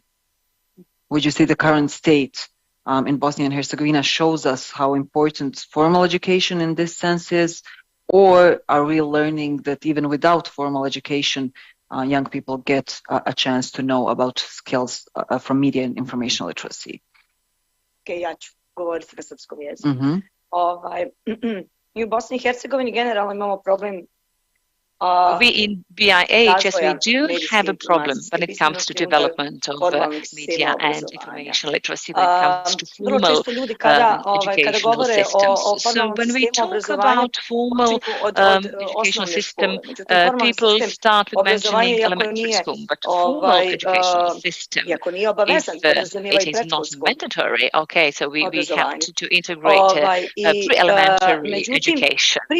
However, I was listening to our colleagues from Serbia, and in BIH we have 12 educational institutions. The situation is a little bit different. You cannot talk generally about media and information literacy. So what I would like at the beginning to highlight is the following, that our children have been taught that whatever you don't get through formal education or is important or it is something very complex, it cannot be gained easily from outside, through informal education system. As of now, my colleagues have been talking about what this information and media literacy is about, and actually what it means as a term. From the perspective of psychology, I'd like to say how important media and information literacy is for actually preservation of mental health. I just don't want that we leave this conference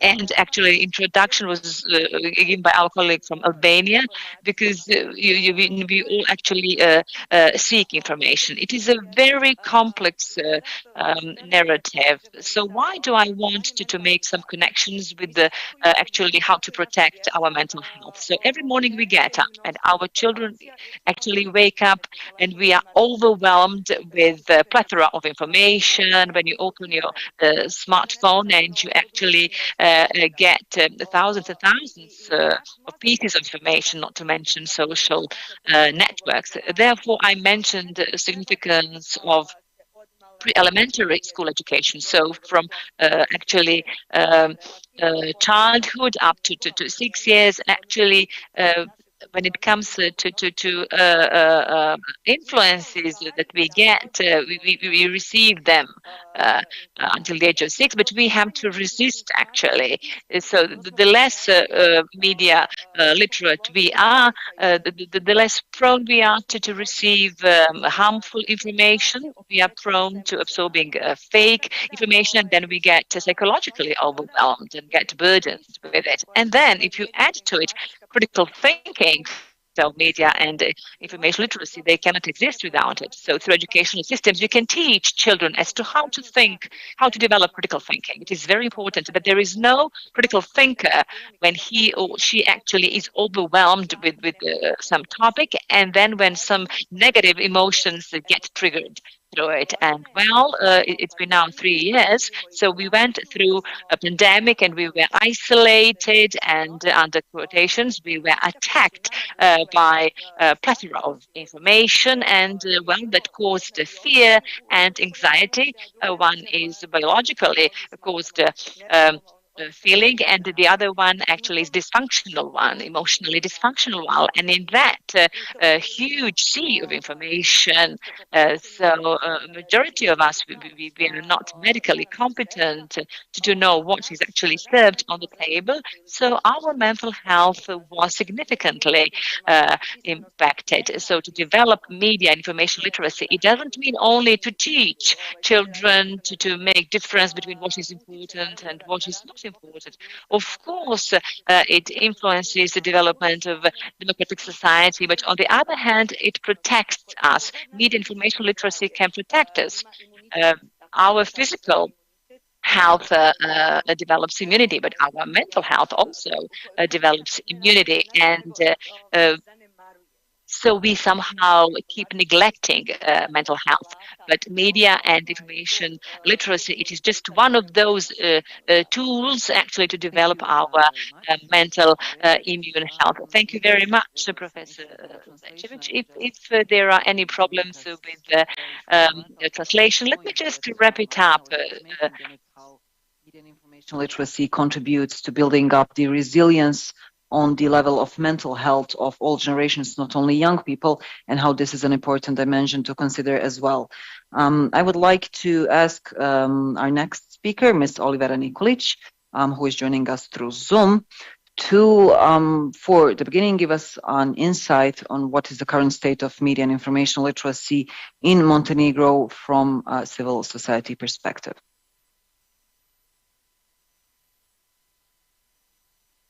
Sve vas pozdravljam I zahvaljujem organizatoru na I would like to greet all of you. Thank you to the organizer. Thank you for the opportunity to share with you our experiences from Montenegro. So can you hear me? Is everything all right?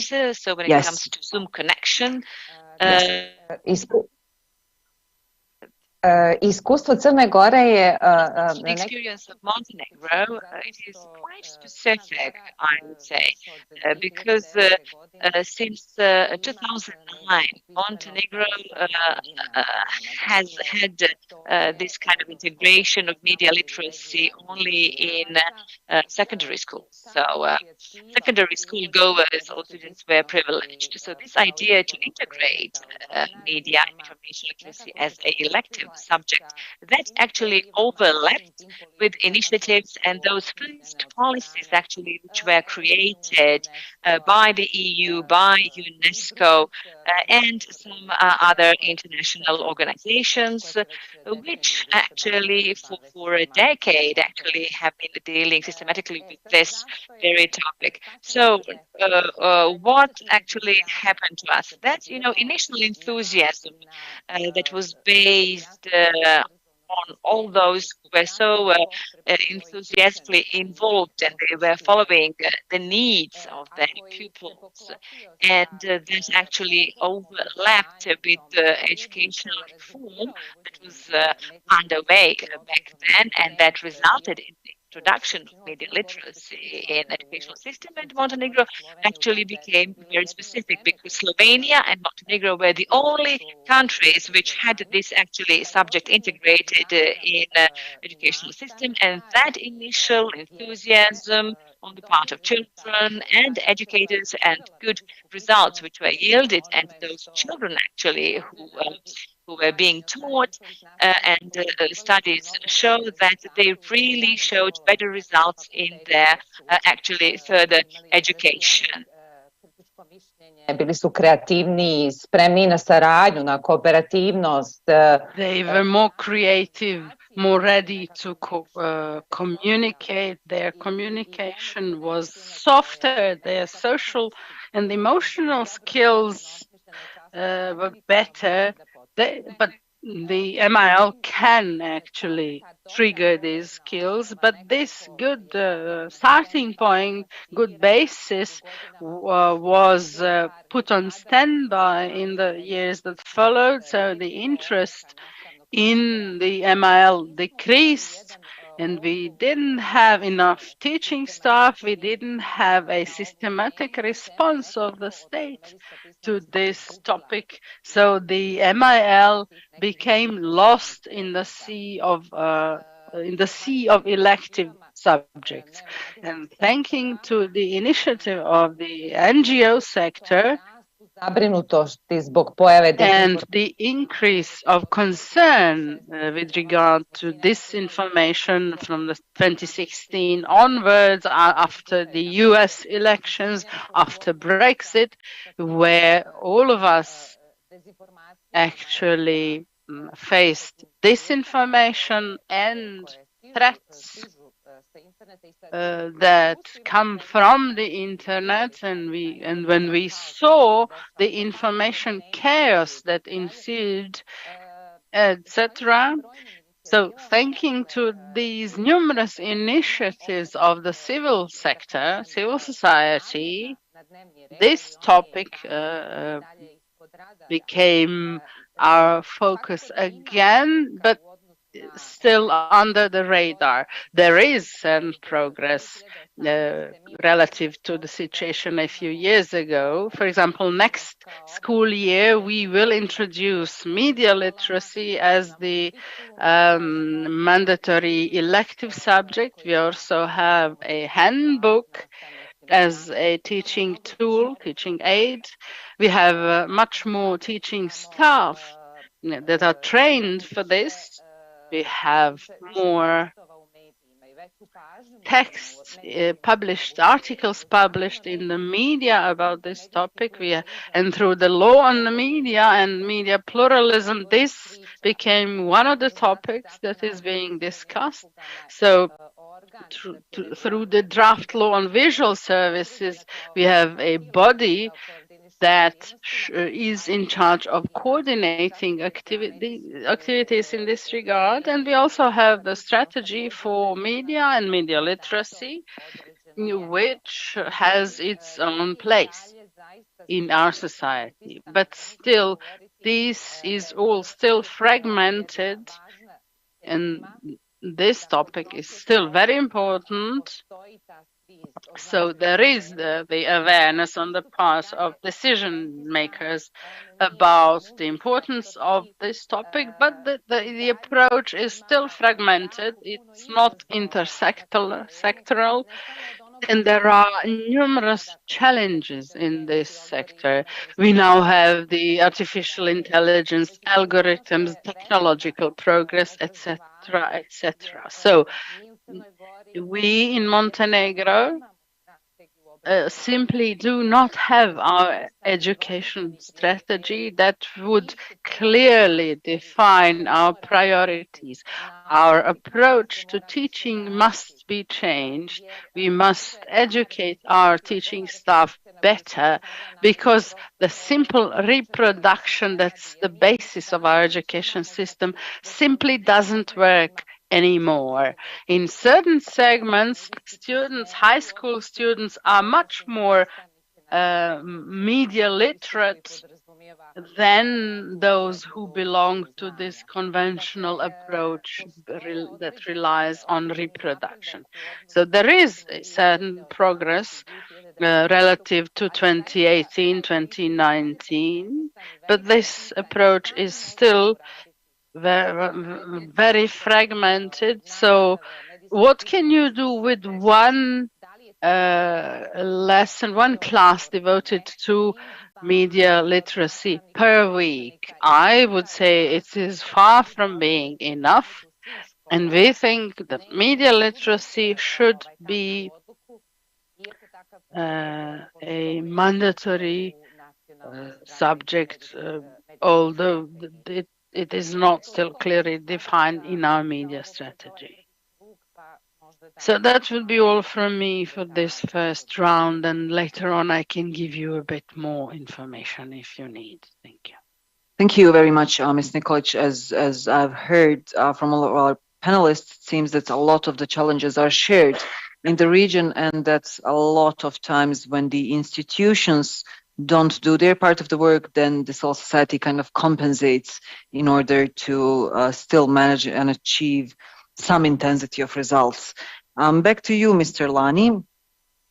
We have heard about examples, about good and bad examples as well. What we know is that Albania is one of the generally positive examples about when it comes to commitment to media and information literacy, since it's considered a pioneering country in adoption and implementation of policies and strategies related to this topic.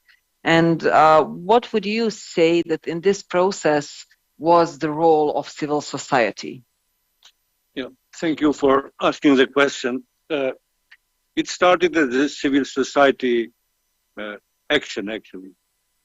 Albanian Media Institute, my organization, was the first to put media literacy in the agenda.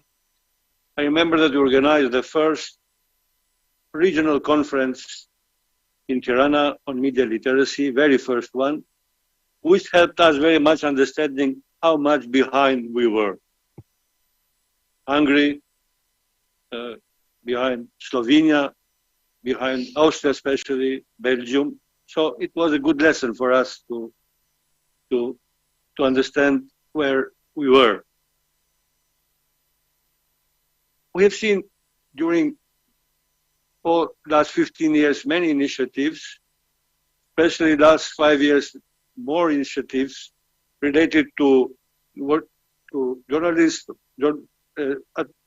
targeting journalists, civil society activists, youth especially, think tanks also, fact checkers, and all were necessary. Many initiatives on disinformation, on misinformation, on fact checking, and I am negative. I am not negative on any of them. They all were important and contributed.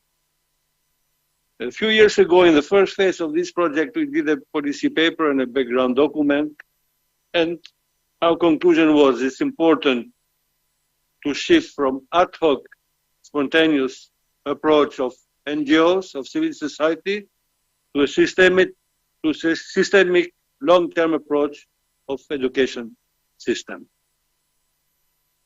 With other words, this is what civil society, starting from organization, does. It's important, but far from enough. So, and we concluded, we agreed that this is an issue of education system in all levels. Not only primary and secondary school, but also universities, because we cannot bring back to the 8th or 5th grade. So, and second, I think Emir was very right to put it in the not only in the context of media system or education system, or even democracy framework, but also in the context of humanism.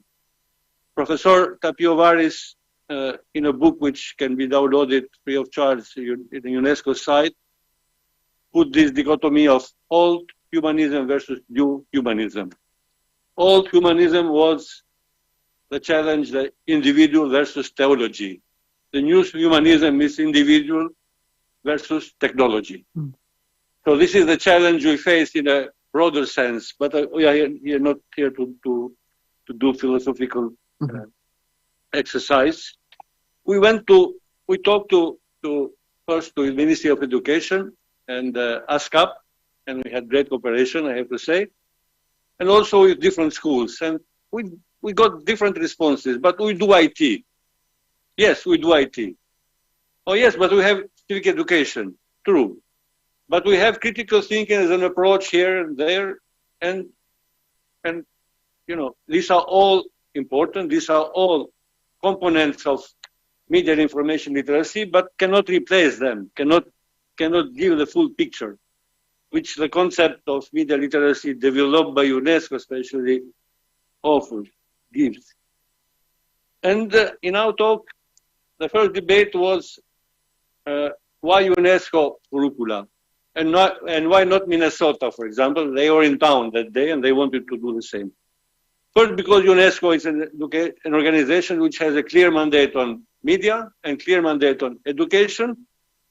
It's an intergovernmental organization, and EU has a directive which actually asks even EU countries to adapt to be based on UNESCO curricula. And this is where we start working together with ASCAP. And first was to adapt, adjust, produce a curricula based on our local circumstances, which was also accredited. And then, of course, training teachers, but I think Astrid will talk in details in the afternoon. And then piloting it first in 20 schools, and this year in another 10 schools. And next step is we'll start in the first phase 3. This is why we are here, to go national, which means in the primary and secondary schools of Albania, media and information literacy will be part of the curricula. I mentioned universities is not part of this project, but at the same time, American Embassy came to us and said, we want to work with you based on what you did in the primary and secondary schools at universities. And then we experimented in 10 non-journalism departments, which makes sense, from medicine to biology, from law to psychology. We piloted, we developed a project on addressing media and information literacy with students. And it was very interesting to see their involvement in this project in 3 levels: operational level, which means awareness; in analytical level, which means decoding media, which means understanding media, you know, messages and so-called critical thinking, and also creative labs with students, because at the end of the day, now any students, they will not become journalists, but they need to produce a video, to produce a short story. And the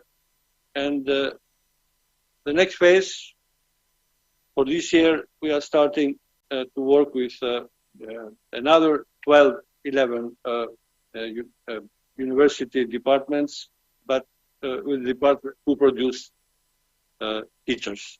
So with future teachers. So to close, I mentioned my call with the minister in 2009, and I will close with the fact that last week, Albania had the round of talks in Brussels on the EU negotiation process, and it was a let's say in the agenda was information society. So now we saw that they have been reporting and talking in Brussels for what we did in the project in primary and secondary schools. Maybe on what we are doing with universities, on Media Literacy Week we do now every year. So things have changed. It took 15 years, but things have changed, and I think now we are in a, let's say, in good track, but let's see. Thank you very much, Mr. Lamy. It is very valuable that you were a part of the process the whole time, so you can give us an insight of how things developed and where they are today and where did they start. And it actually displays that it makes sense, even though it takes probably way more time than we think it should. It does come with results where you've said that from next school year, all elementary and secondary schools will have media and information literacy as a subject in Albania, if I got it right, which is a huge progress. My question for Ms. Milojevic would be, you've shared your perception of the current state in Serbia, and what would you spoke about the need of integrating, the need of monitoring, evaluating the work. What would you say are some other very important steps that need to be taken in making media and information literacy education more accessible, more simply more present in the lives of young people? Thank you for the question. And actually, I want to relate to the role of civil society in fostering media and information literacy in Serbia. One reason why I talked about like history or development of media and information literacy initiatives in Serbia was because the first strategic documents that included media information literacy or digital competencies came only in 2012. And from that year until some kind of implementation or action plan developed took also some years. So in this like decade or even longer, the main momentum for developing media and information literacy was actually given by the civil society associations, largely supported through international organizations like UNESCO, European Commission, IREX USA, the UNDP, and other relevant programs that were very active in the region. And I want to stress that these kind of initiatives actually led to more harmonization of our policies and strategies with the EU policies, and eventually to the introduction of media and information literacy courses in the formal education. And that came only in the school year 2018-19, as our representative of ministry said. And that is elective course in the secondary education, secondary level of education, and in primary education only in 2020. We have elective course Digital World. So in these long 20 years after the democratic transformations in 2000, we had very important role of civil society organizations, and they were many and involved in many relevant projects. I don't want to name any now, but I want to stress that this kind of bottom-up approach was very valuable and also valuable in addressing particular needs and actual needs of the citizens in Serbia. However, I think also this bottom-up approach could be better integrated with this fundamental work on media and information literacy. And it is important to understand the context, and international organizations are now addressing or have always addressed media information literacy, having in mind this specific context in our region. And the specific context is that we need to work both on fundamental level and on this bottom-up approach level, so we can make more steps towards media information literacy in the region, and to address these challenges which are rising every day, because this is a lively process, and we constantly have development of new phenomena in digital world. Now we can talk about artificial intelligence and many more challenges that can only be addressed good if we have both work on this fundamental and bottom-up approach level. Thank you very much. As it seems, not only in the sphere of media or information literacy, but in many others, civil society often cares more about society than the state or the institution itself. That's also another common thing for the countries of the region, I'd say. I would like to ask a question to Professor Vajzovic. Again, you mentioned, while speaking in the first round, that some documents, guidelines, handbooks were developed in the last period. So I would like to ask about a specific one.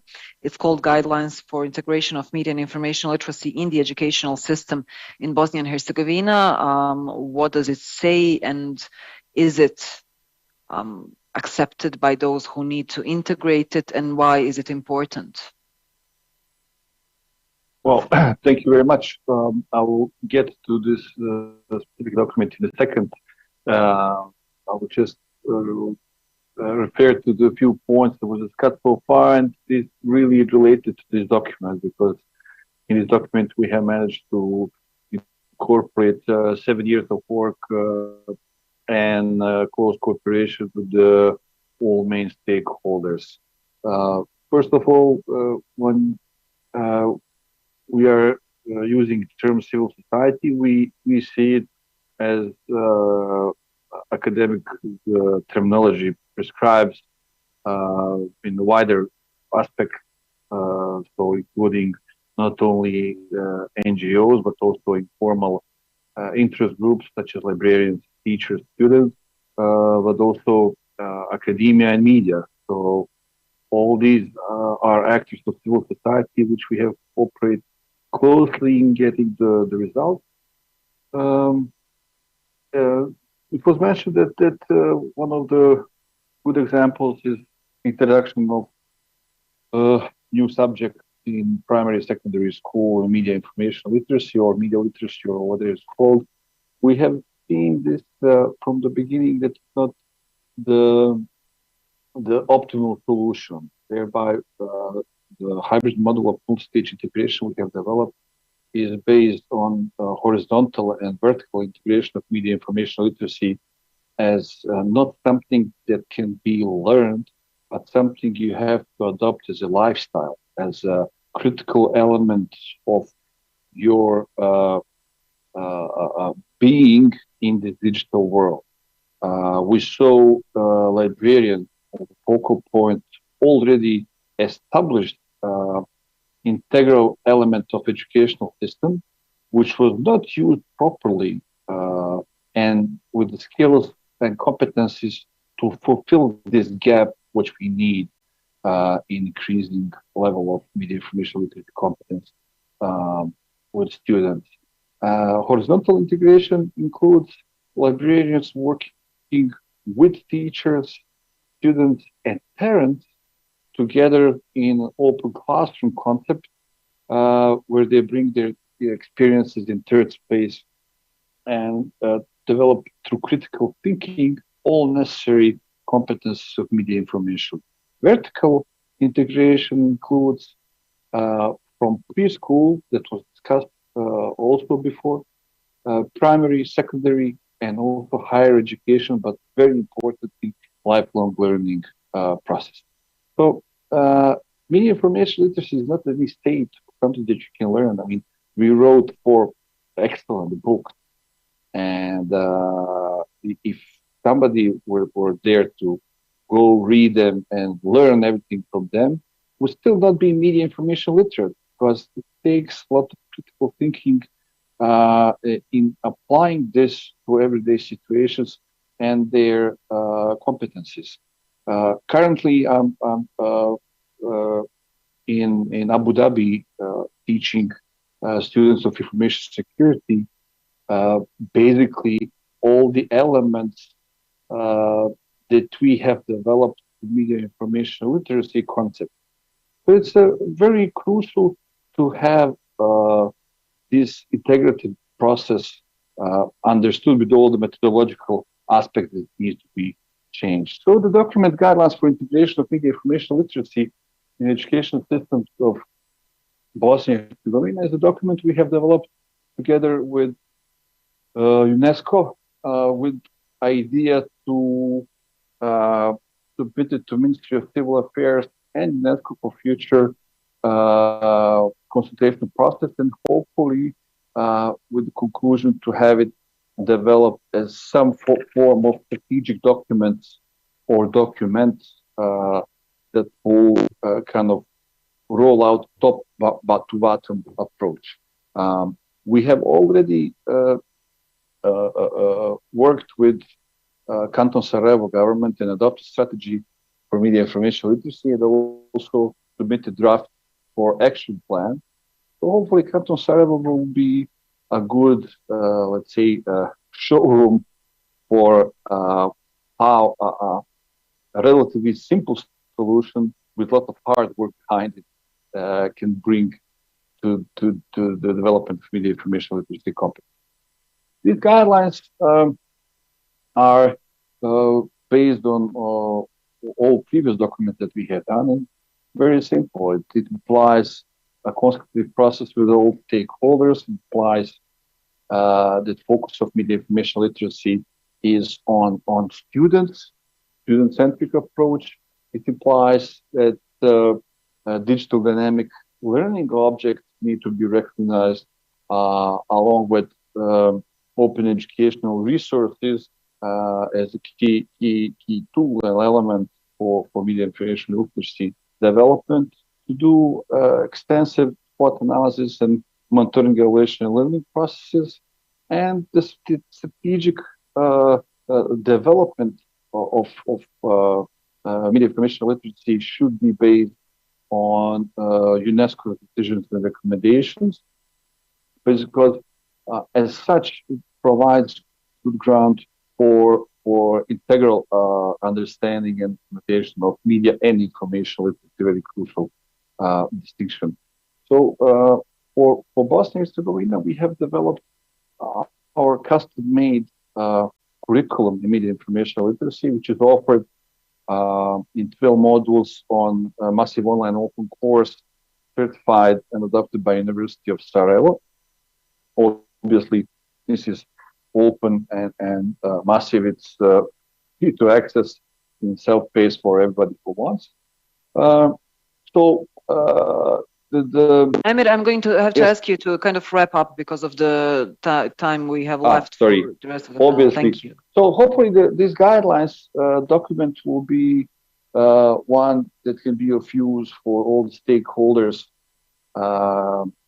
to see a good direction where educational authorities should go, and good practices that they can use for improving their educational environment. Thank you. Thank you very much. I will once again stay in Bosnia for a bit more with a question for a cooperation when it comes to University of Banja Luka and UNESCO. You have developed a project together named Through Digital World to Digital Competence. And what would you say is the quality that this project brought to you in a sense of knowledge, experience, but also in a sense of its results? Kao što u Republici Srbiji postoji izborni predmet u osnovnim školama. As in Serbia, there is this elective subject, digital world. So those policymakers who create educational policies in Republika Srpska, they decided that this actually subject to be a mandatory subject. So from grade 2 to grade 5, this is mandatory subject for children. And so this is a connection to information technologies. So in 21-22, so actually those 2 years were when this subject was introduced in grade 2. So what is the challenge generally when we talk about development of digital competencies? And the major goal of this very subject is to develop digital competencies. So the challenges are the following, because we have really a problem, with initial education of teachers, those who lecture certain subjects. When we talk about education of teachers. We do develop, want them to develop their digital competencies, and through some subjects, so this topic is scattered. When it comes how to educate teachers so well, the situation is the following. So those teachers, actually, they teach children, but they are not fully equipped because of burnout. They are not fully qualified, and after the pandemic, so that burnout was really on high rise. So what actually initially what we started, this is to help the Public Pedagogical Institute, which actually intensively works on development of the curricula, to train teachers so that they could adequately, in the conditions they have, to develop digital competencies in their students. So it was very important for us to work, to collaborate with the Pedagogical Institute, because they really did well.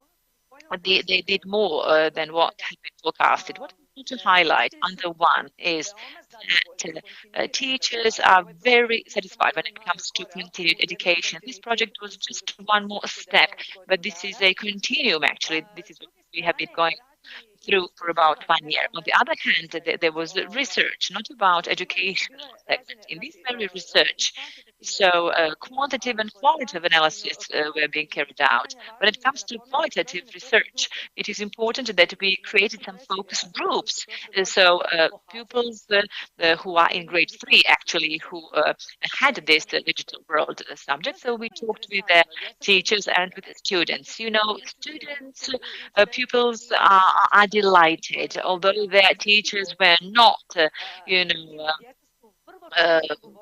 so well informed and educated. Finally, children said that that they were happy because they were happy with the content they received, and this is something they come across on a daily basis. And what really made me feel sad, that is actually the reality our teachers live in. And one of those weaknesses, what teachers actually highlighted when it comes to this very subject, digital world, because it is now being developed. 2 curriculum were made, and now there is new one for grade 4 and 5. There are manuals being produced, but they really were not happy because there were no textbooks. I just want to let you know that those teachers have specific mindset. They want to have a textbook in front of them. And well, I just want to say that it is a very, very difficult to understand, to swallow this kind of thing. So teachers, when I say teachers, master teachers, I really refer to all educators, because they are the resources when we talk about educational system. But when we talk about media and information literacy, and we cannot talk that a textbook is the only tool from which you can learn. So this is actually an obstacle, because we do have lots of other obstacles on the road when it comes to our educational systems, when we talk about development of this type of literacy. So somehow, this report offers lots of interesting data, and in front of us, yes, it is hard work in front of us. I think we have to take it various parts of educational system, children through elementary and secondary school. We have to include high-level educational institutions, because at the level of the region, we do have problem with education of teachers, and we actually have to put this on the table earlier in pre-elementary schooling, because children live through it. So in classes, we have children, who were born when smartphones had already existed, and in elementary school it is too late. It is too late to start developing media and information literacy when children are in elementary school. Thank you very much, Professor. Ms. Olivera Nikolic. What I would like to ask, but also please keep in mind the time while giving your answer. We know that there has been a media strategy adopted by the government, relying on the period of 2022 until 2026. My question is it in line with your expectations? And do you think that the work that you've previously done has been taken into consideration by those who made this strategy? Najprije da vas ispravim, znači strategija nije... Let me just correct you. This strategy has not been adopted. It is still a draft. It is a draft of the strategy of, media strategy document. So when I said early on, media literacy is a part, actually. This is just the first step of the country to do something to respond to this question as to how to actually improve policies when it comes to literacy, media literacy. This is the first step made by the state to improve and actually to position media literacy to better it, so to make literate as many citizens as possible. So therefore, I would say that this effort, yes, it is quite significant. It is one step that has been made in comparison to what we had before. And yes, this strategy does foresee introduction of elective subject in all schools, not only that this be only in secondary schools and that only second school students will be privileged to have it, and in some schools. So as of next year, as I put it, so we will have this subject in elementary school curriculum. Have been developed. When it comes to educational system, yes, things are moving, and the strategy, yes, it is actually targeted at educational system and media.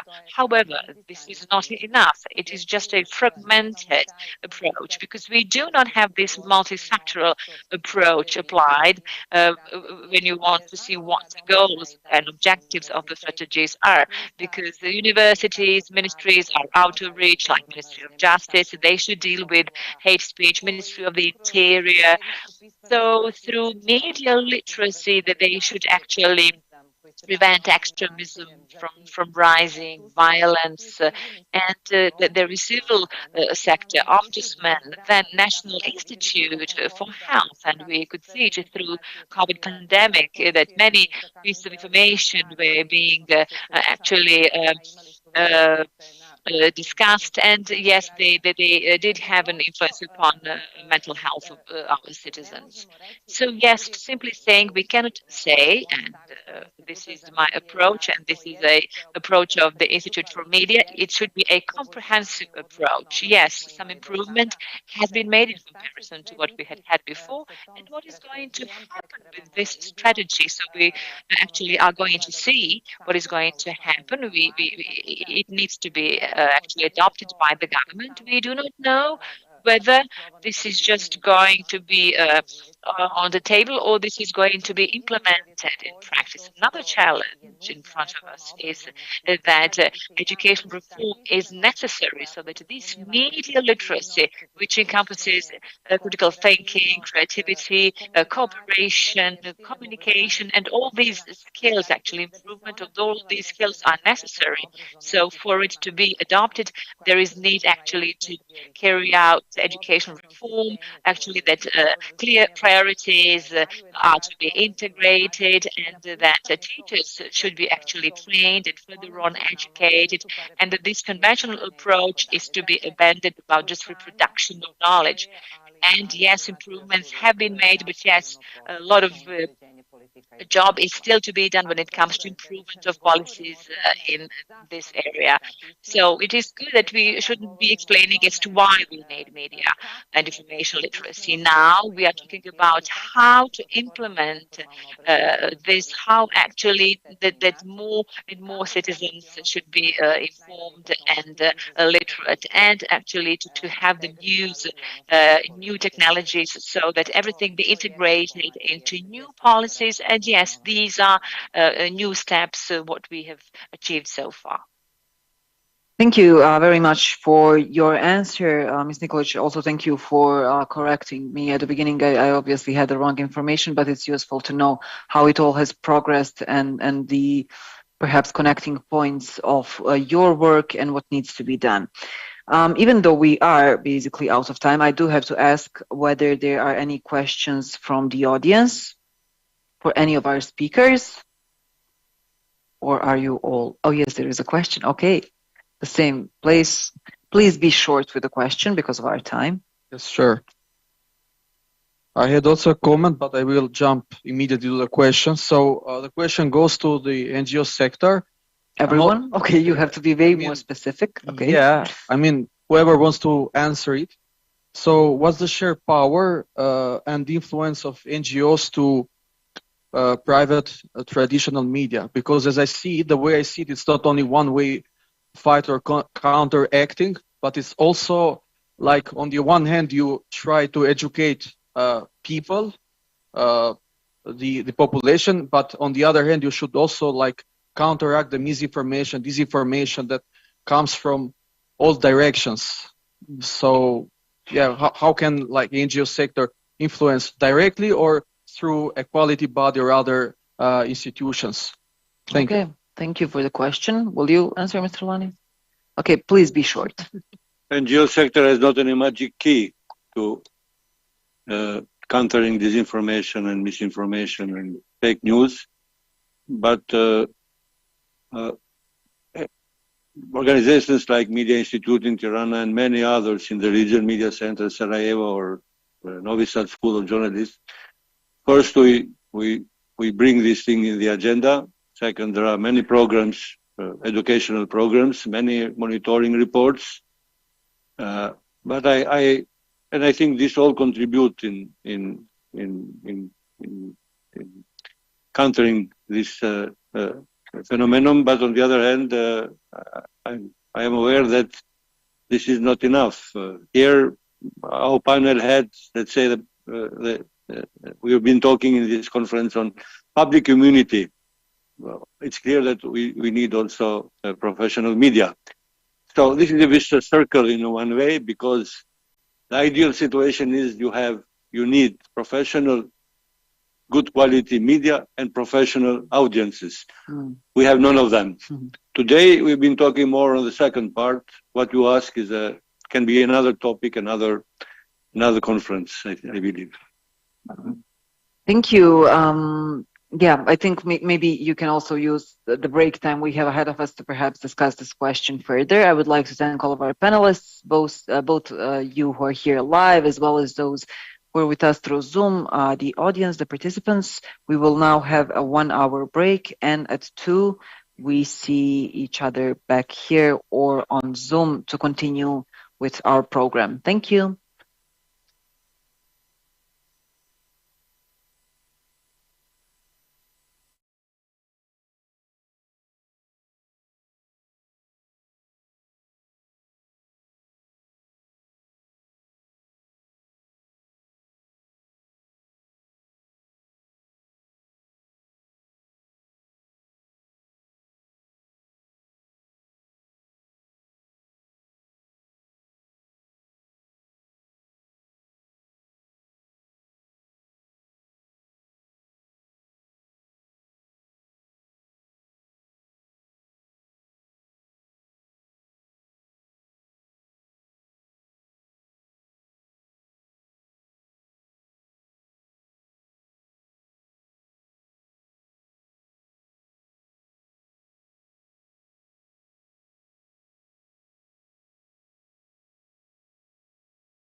Welcome back, and thank you for continuing to be with us. In the following section, we will have the opportunity to hear from Mr. Borislav Vukojevic, who is an MIL expert and who has been following basically the implementation of the whole project. He will be speaking about achievements so far when it comes to formal and non-formal education and the implementation of the MIL project supported by UNESCO and EU, and perhaps raise some new topics that we haven't discussed so far as well. So Borislav, I invite you to take over the stage. Thank you. And hello everyone from my side. Once again, for just shortly to put this story in the context, I will speak about numbers. I know that everybody hates numbers, but we need to take them in account to be able to contextualize everything we will discuss today, and hopefully we will continue to discuss and tomorrow. What was my idea in this presentation is to not to bother you too much with numbers. We need to take them in account, but I think that we need to go over some achievements we succeeded in the past 3 years to put this story about MIL in the broader context. So we already heard from our panelists and previous speakers that we in UNESCO, we are trying to have a different approach. When I say the different approach, I don't mean that we are, I don't know, too smart, or we are trying to act as a too smart people, but we actually try to put the experiences and good practices in motion, and try to pilot some principles and some methodologies in conducting the MIL activities. So in this slide, you can see the 3 pillars of media and information literacy, especially in BNH and Albania. So this is in chronological way, the way we did things in those 2 countries regarding the MIL. So firstly, we in the phase 1 of the project did the capacity building processes. So when we say the capacity building in the schools, it is not just the piloting we encountered in the second phase. We think about as you see in the second pillar, the strategic framework, and it is inevitable to achieve it before you can have the really impactful piloting process in the formal education. And lastly, but it is not least important, is the pillar of non-formal education. So we can go on the next slide. First pillar. Okay, I put it in the first place because I think it is most important for the context. It is not the most important in the whole of the project, but these numbers will give you the perspective. And sometimes when I see those numbers we achieved in the previous 3 years, I can be proud of all of the with all of the partners we were working on. So more than 550 teachers and librarians trained. Maybe for someone it's not too big number. I just need to remind you this is for Albania and from Bosnia, because they were the 2 piloting countries in the phase 2 of the project. So 550, more than this number, teachers and librarians trained in the MIL capacity. In more than 55 schools in Albania and Bosnia and Herzegovina. And as you see, the 55 or the 5 is the key in these numbers. So in the second part, you can see that more than 55 youth organizations signed the MIL policy. So again, 5, but in the end you can see it is not 5, it is a 2, but I think it's significant. We had 2 translations of the new UNESCO curricula. So it is published in Albanian and in Bosnia and Herzegovina. So we also work on some other languages, but this is for now it is done and we can present. So we can go further. As you previously heard from our panelists, work with schools was the main task for us in the previous 3 years. So when we go retroactively in the first year of implementation, we had 13 MIL curricula adaptation workshops and 2 sets of national MIL curricula and teaching tools developed. Again, I need to point out that maybe sometimes numbers are they can deceive us, but it is I think that it is a huge potential achieved in the first year, because without that, everything other that can be continued in that case would be non-significant. After that, teacher trainings, mentor trainings, and methodologies developed and piloted. So in this year, second year of implementation, okay, we started piloting, but it was also the new experience for us. So we took it slowly, carefully, to not to overreact with some feedbacks, and to test and see what is the best practices and what works, what not. And in the final year, we did the broader piloting, including more schools, more teachers, and offer them the best practices we achieved in the previous year. Also, we got other public events, other publications published in the last year. Okay, we can go further.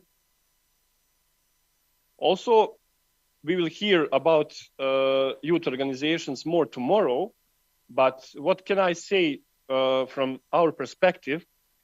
We started also on the first year with the first MOOC, with the first online course, and with the policy with our partners. What was our idea behind that? The idea was that, okay, we need to include youth organizations. We need to take in account their activities, their project activities in everyday life. But we also thought that maybe it would be good for them and for greater good to have them committed in the MIL. When we say committed, it is not something, I don't know, that we are forcing someone to do something they don't want to do, but we thought that it would be good to give them some kind of non-formal obligation to include MIL issues in their activities, so that they can, I don't know, when they are going to have some activities with their members, to have maybe subconsciously to have the notion that, okay, but we need to include more critical thinking, more trainings in the MIL skills. In second year of implementations, trainings and capacity building for organizations, because if we want them to really rely on the MIL policy, we need to give them the opportunity to learn more, to gather more experience between each other and from the teachers and lecturers. In the last year of implementation, as a tool, especially for the youth generations, we created the new MOOC. You will hear more about that in the last session today,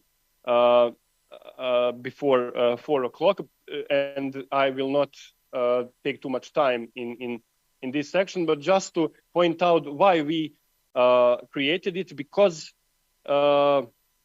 we think that if we want to really engage with the youth people, to engage with them on their terms, we decided that maybe it would be good to start to work on the MOOC, which is oriented or specialized in the video lectures, so that the youth can, I don't know, instead of watching maybe some influencer, some YouTuber, or etc., to maybe watch one part of the MOOC.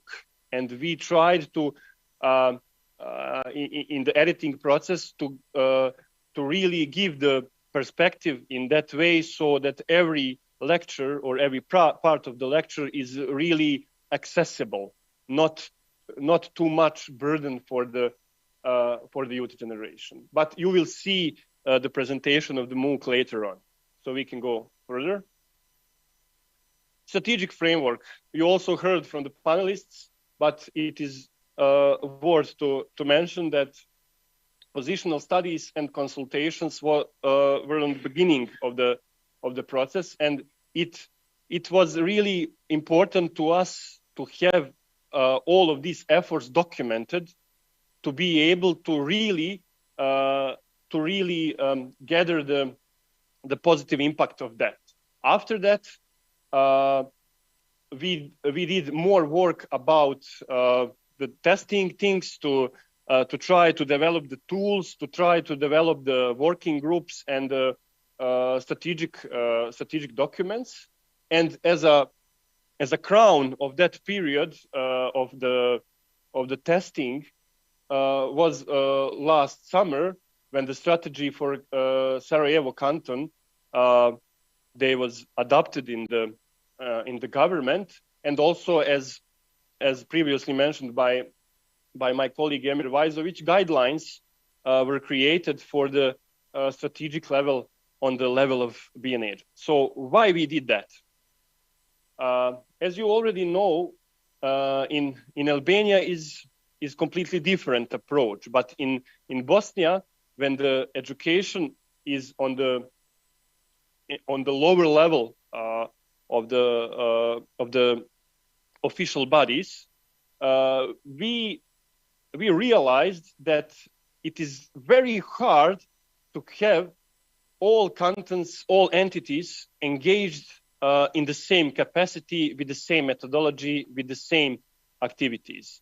So we tried to include guidelines for introduction of MIL, informal and non-formal education, and to put that in motion in Ministry of Civil Affairs, because they have mandate for that.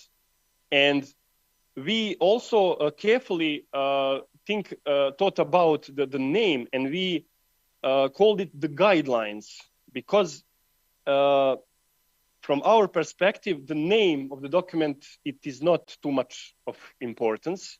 It is very good document that can put in the perspective when one canton or one entity is going to adopt some strategic framework, to have the groundwork already completed, to have the pointers, to have the experiences, to have the scenarios, how to implement that, to be synchronized in whole country. So, of course, some cantons can take their approach. It is very good, so we can offer them too. But guidelines are more important, because we thought that it can be good to have some strategic guidelines on the BNH level, and to let other authorities to give their flavor to that. So we can go further.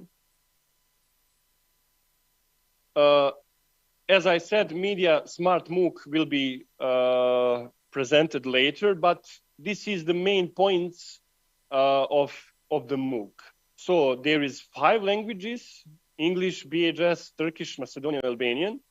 And I'm proud to say that we also in this section took the innovative approach. Why it was innovative? Because we thought that it is very strange, especially for young people, to have so-called scripted MOOCs. Scripted MOOCs when you have the mutual common materials for every language version, and you put that script on the table in front of the lecturer, and they need to memorize it and to reproduce it in front of the camera. It is very unattractive. It is very strange from the perspective of the youth. So we gathered the MIL experts from all of those countries and give them freedom.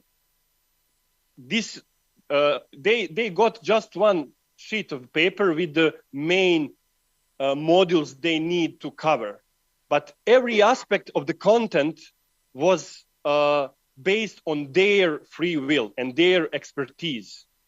So that's why I think that these 8 modules, they are not revolutionary, but they offer a different experience because it is based completely on the expertise of the lecturer, not with some, I don't know, common scripts and scenarios, etc. It is localized, so every examples, situations are localized for every region. It is not mutual for all of the versions, and it is fully self-paced, so you can watch it whenever you like. We can go next. We already heard about MIL component in B&H, but this is just the main points. So just to summarize them: MIL curricula, piloted media information literacy in 35 schools with 308 teachers and librarians, 1 accredited MOOC developed with more than 500 participants, 3 MIL clicks campaigns, national web platform Medijska pismenost.ba. It is something that Mr. Sinisa Šešum this morning also mentioned this morning. It is a national platform we developed together with the CRA as a regulatory body in a B&H, and it is also a good model of cooperation because when we have some discussions about this, we just met each other on the halfway. So, okay, we will try to develop the technical prerequisites for this platform, but CRA will have solutions and the resources for the content. So that's why I think that cooperation was very, very good. And today, if you check this platform, you can see that it is a very modern, very youth-oriented. You can find many good campaigns on that, very good visuals, materials for the teachers, for the parents, etc. So I think that is a good, very, very good platform.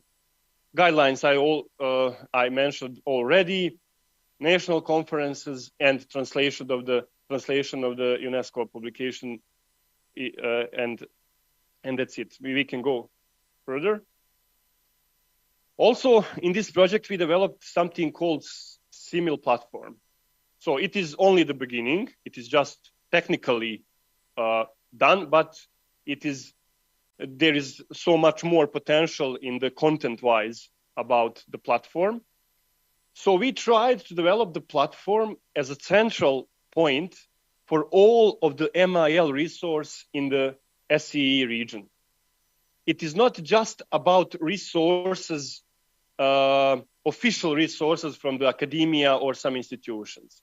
This is the place where NGOs, civil sector, teachers, librarians, etc., can submit their resources, their projects to be included in the platform. So that, okay, I know that it is not something revolutionary again, but in today's information overload age, sometimes is helpful to have the places when all of the informations are congregated together, so that people don't need to, I don't know, consult 13, 14, 15 sources to be able to gather some resources. We decided to offer this platform to be a focal point, central point for those resources. We can go. MIL component in Albania, this is just through the figures. We already heard from Mr. Remzi Lani about the context. So project supported the training of 240 teachers from 20 selected schools. MIL curricular design and tested. MOOC developed in Albanian language. MilClicks campaign, one national web platform developed. Public events. And this is a good figures about the pupils from primary and secondary schools that had opportunity to hear about MIL, and also translation of the UNESCO publication we already mentioned. And the last slide.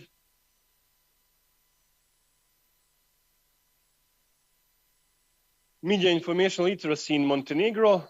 So we supported the creation of one policy paper.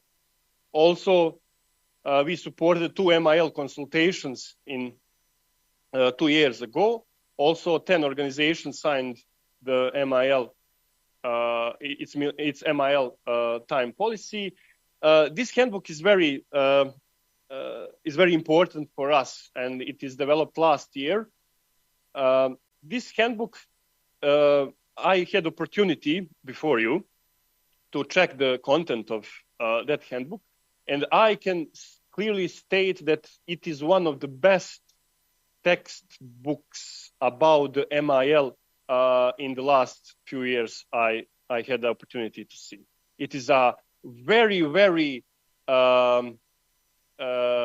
simple, it is very modern, and it is very resourceful for the teachers. So teachers can, or the parents can find the practices, the examples, exercises that they can do with their children or their pupils to be able to include them more in that topic. Also, we supported the 4 public events and 3 meetings of the local advocacy coalition on MIL. So, in short, just to summarize everything, when we started this 3-year project cycle, honestly, I wasn't too much optimistic about what can be achieved, but I'm glad to admit that our partners and our mutual activities inside of those 3 years really had much more impact than we originally had in mind. So that's why I just want to repeat myself in the end of this short presentation that without our partners, this would be totally just the word on the paper. So I think that our partners deserve more credit than we maybe deserve, and that's why in the end I will just ask you to give them the big applause. Thank you.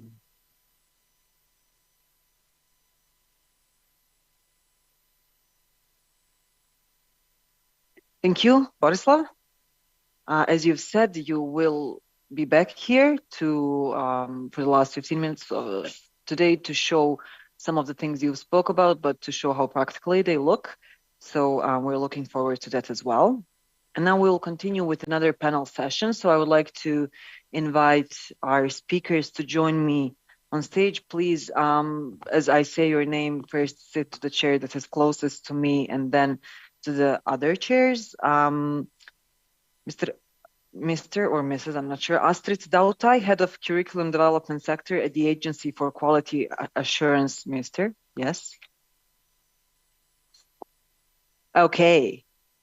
Thank you for this knowledge. This will help me. Okay, can you sit here, please? Thank you. Yes. Okay, we will have again Mr. Emir Vajzovic, but joining us through Zoom, who you have already met kind of during the last panel session. And then we have Ms. Bleriana Bino, who is an MIL expert, also coming from Albania. Welcome.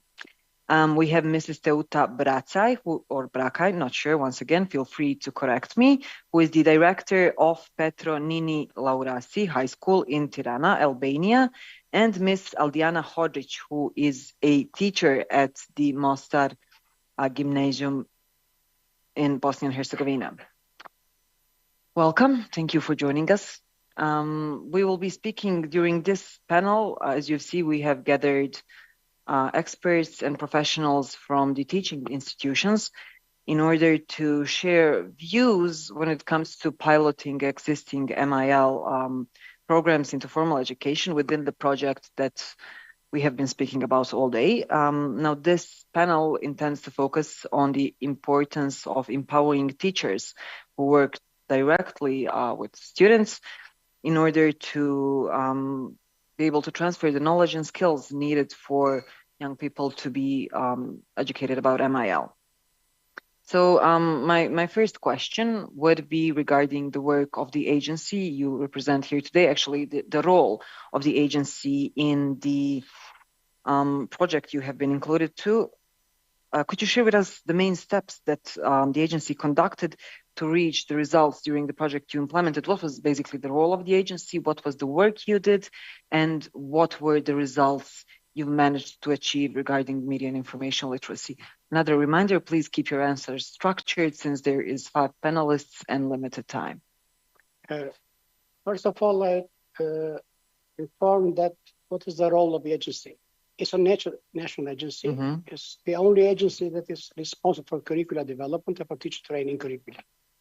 So we have some power in let's say, in a centralized system, which makes things sometimes easier for us to implement things and to reach all teachers and all students. And we use this opportunity to provide this. In terms of the project, let me tell that media and information literacy is not a new topic, or for many years has been part of the discussions, and even at institutional level and ministry level or in school, but have been only, let's say, small project or ideas that been lost in the process. And the question was, how can we make this part of the teaching and learning process, so make it sustainable policy of education in Albania? And this idea of UNESCO, this manual, came right in the right time. The first thing that we let's say discussed, it's to what extent the system was able to feel comfortable with this idea and all the consequences that has this let's say enterprise in the whole system. And as the first step, we tried to not only to translate the curricula offered by UNESCO, but also to add some of the let's say some of the topics that were a priority in Albania, like the hate speech, for instance, that we added to this. And after that, we had meetings with representatives of basic education and high school to see to what extent they were ready to be part of this process and to fully commit themselves in this enterprise. Because, you know, in the last 6 or 7 years, we have been having reforms in curriculum reform, and sometimes teachers are not so happy with a lot of training and a lot of information that they have been, let's say, bombarded during this time. And so this was one of the difficulties of them that we had to consider, because this would have a great effect in the way or the methodology of doing things, considering that this kind of reluctancy or general reluctancy of teachers regarding new things when this is too much for them. Yeah.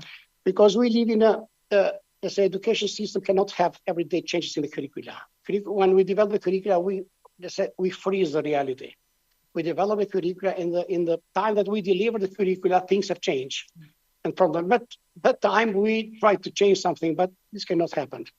In particular in social studies, and we are the witness of a lot of things happening during the last decades, and UNESCO has been always there with, say, violent extremism, with other modules or whatever. And so the teacher is the one who has to bring the world into the classroom. So it's a great burden to the teachers. And sometimes dealing with all this training, all this information, they forget about the students, which is the main beneficiary of the educational system. So we have to find the best way to enter this project, to enter this enterprise, and to make it acceptable, to make it let's say, to make teachers feel the ownership of this process, being part of the process. And these were the first let's say, concerns about the process. Mm-hmm. In terms of the content, in the meetings, we found out that teachers had no problem with the content. They found it very interesting. They found it because they had to deal with these ideas in their teaching, but what they needed was a very structured, let's say, help in this regard.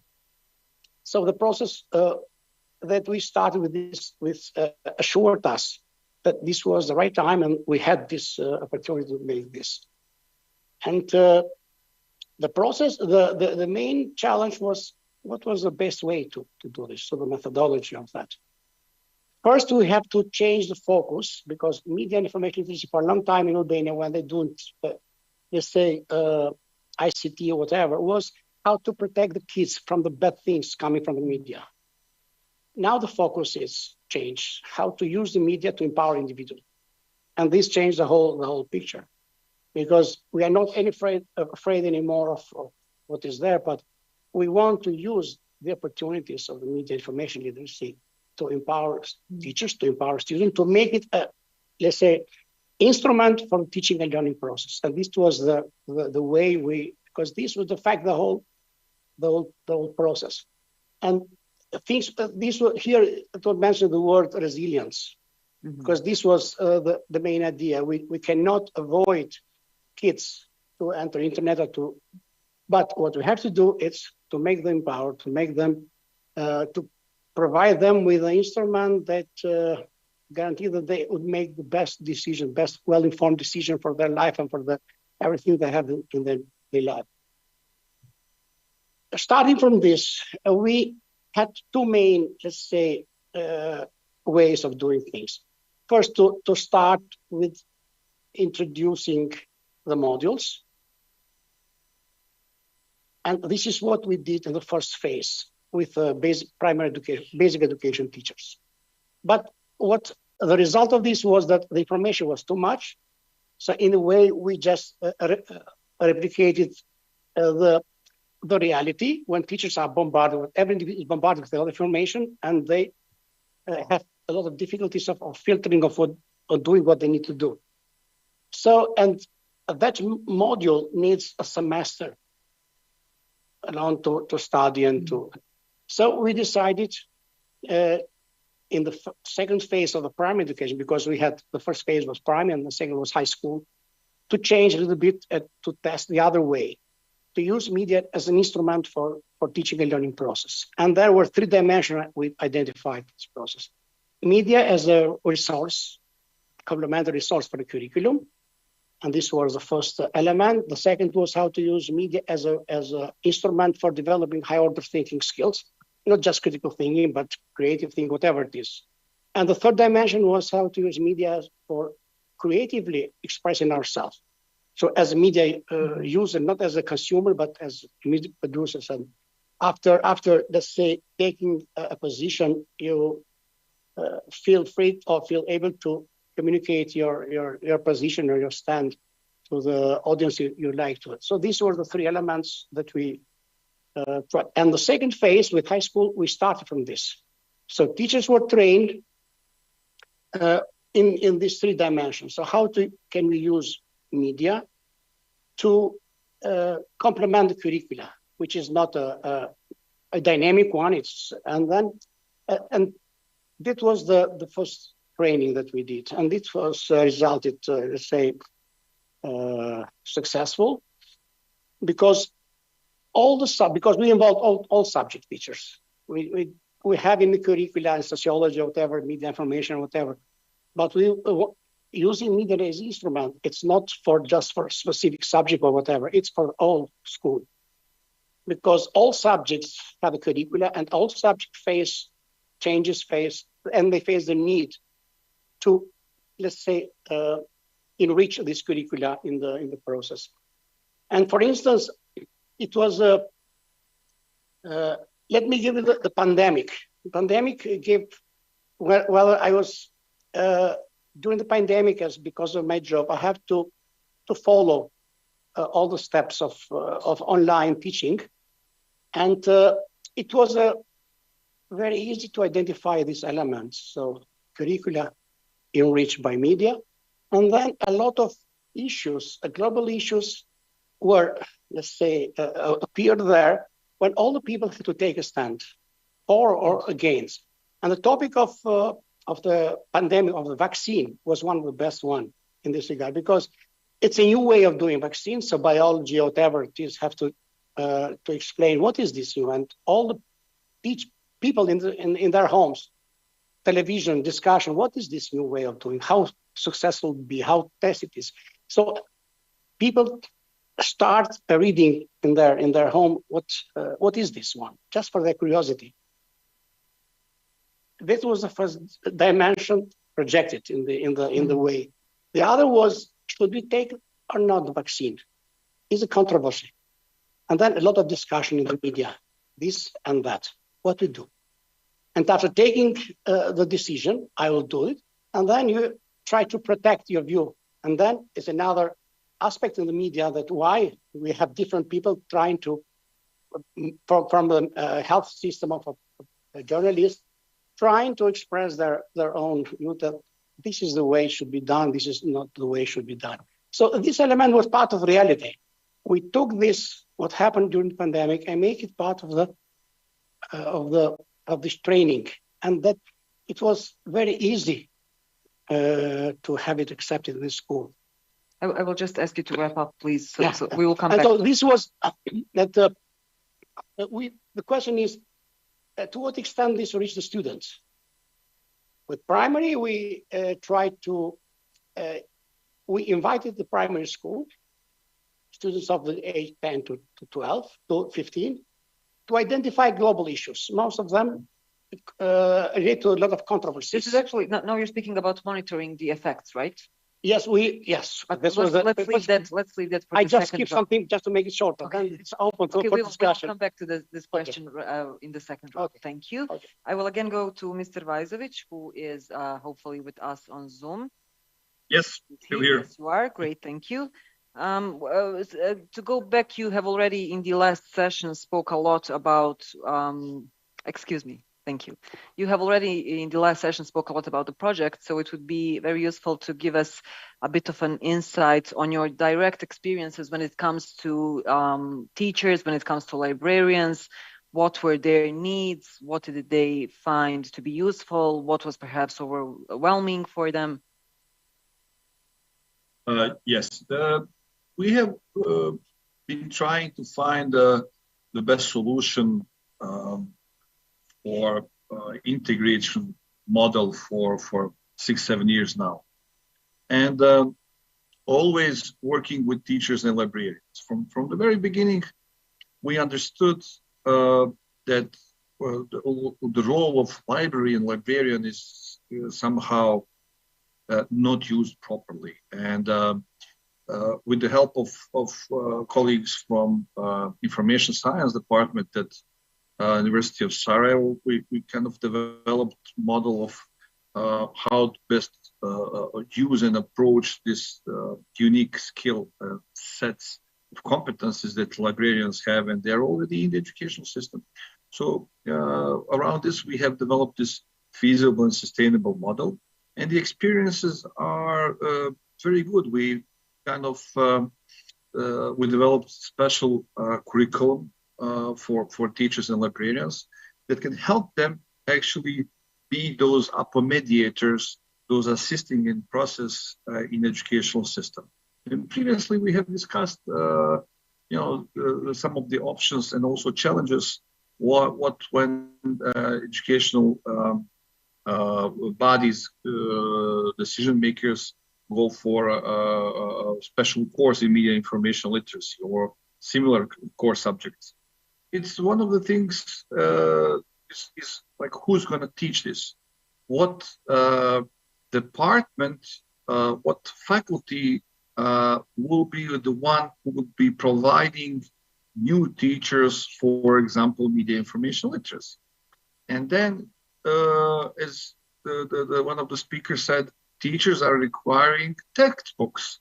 They want, the approach that they used to have.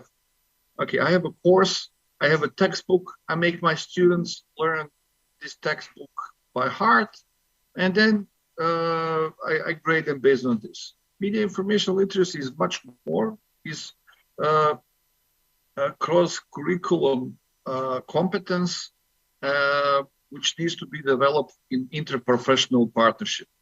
Therefore, what we have seen is this hope and strength that teachers and librarians have when they work together, when finally somebody recognizes their potential and their need to be innovative. Also, what my dear colleague, and I forgot to greet all the panelists again, a lot of my friends there, I'm sorry that I'm not with you there in Sarajevo, mentioned about the textbooks. I mean, the problem with every textbook is, once it's finished and it's published, it's already outdated.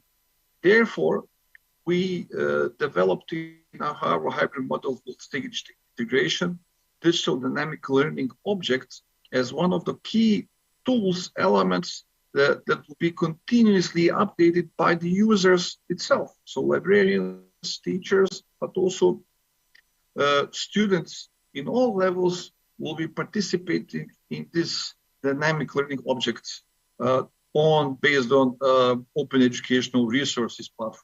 So this new approach it's kind of difficult to accept, because we are as educational system always are very rigid, and this is one of the key problems we're facing. Teachers and librarians we worked with in past 7 years are very keen of opening new horizons, transferring to the student-centric environment, to contribute to new learning society. They want to be part of this educational digital transformation.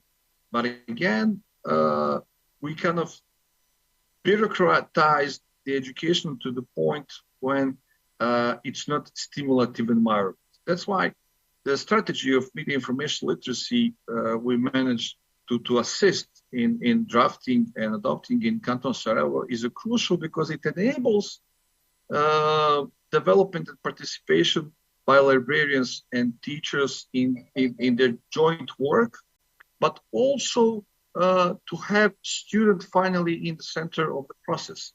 So I'm very optimistic, and we have in panel one of our librarians who went through with us in past several years process. She can tell more about her experiences. But overall, we have more than 1,500 participants in all processes, research, development, contributing to the content, and also in developing appropriate methodology. We are very grateful to all the teachers and librarians who were part of the journey, because without them, without their contribution, there is no future of education. So for now, I think it's enough. Thank you very much, Professor Lajzovic. As you've said, which I think is something that needs to be highlighted, is that this, among other things, acknowledges the potential of these educational workers, librarians, teachers that you're working with, even though it might be overwhelming, as we've heard, but it does show another potential of them in their working environment. Ms. Vino, my question for you would be, it's okay. Okay, good. My question for you would be, taking into consideration everything that we've heard, what would you say is the greatest significance actually of the role of those who are transferring the knowledge about media and information literacy to youth, and taking into account the general value of media and information literacy? It's obviously, since it's a very specific type of knowledge of skills that daily changes, what would you say is the greatest significance of those who need to give it to pupils? Thank you very much. Thank you for having me. My name is Briana Bino, as you said, and I've been engaged with the Albanian Media Institute for particularly this project as a media and information literacy expert, and it has been quite very interesting to understand a little bit more about the perspective of the teachers, but also of the schools as institutions regarding of course, the benefits, but also the challenges of mainstreaming and integrating MIL in the curricula development. As we heard from the previous panels, the media landscape is changing very rapidly, and is doing so in the context where other social, cultural, political, economic factors are influencing it as well. And secondly, also the technology is advancing so fast. Think about ChatGPT, that only 1 year ago we didn't know about it, and now it's becoming mainstream, and it's basically challenging the way we teach, but also the way we learn, and also the ethicals about teaching and learning and doing research, or about the implications of artificial intelligence in information and media communication, for example, deepfakes. So this definitely affects information, but also, let's say, political discourses, propaganda, and democracy as such. So because of all these contextual changes in the media environment, media landscape, media and information ecosystem, if you like, it is very important for young people, so for youth, for students, for pupils, to start from the early stage to understand how to navigate this ecosystem in which we are living in, with a lot of information disorder, fake news, fake speech, hate speech, we heard before, but also particularly in this part of the region as well, propaganda is an important element.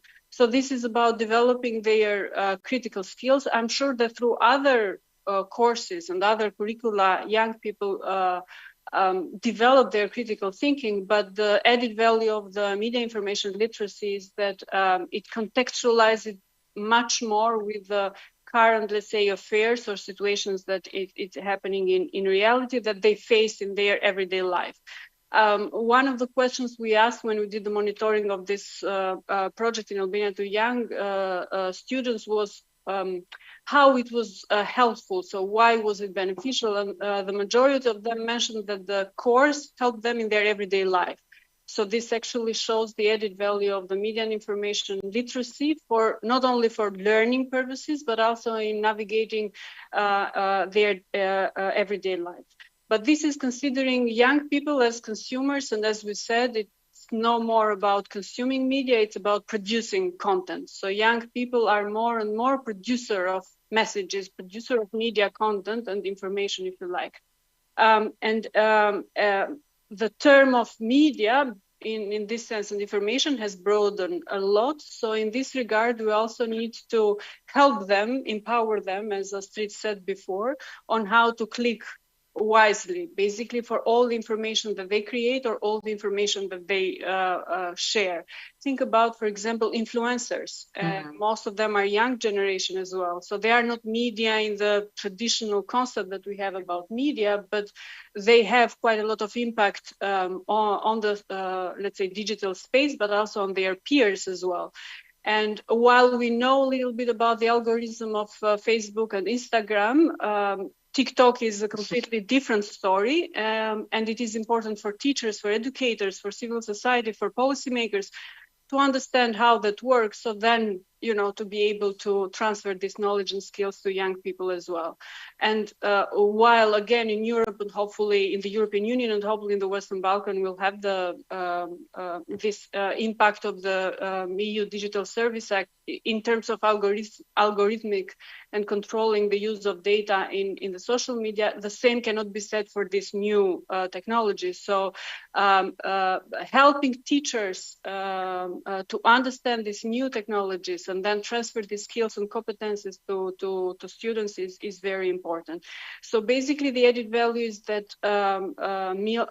media information literacy provides is to empower these young people to be active citizens at the end of the day. So to think critically about the information that they consume or the information that they produce.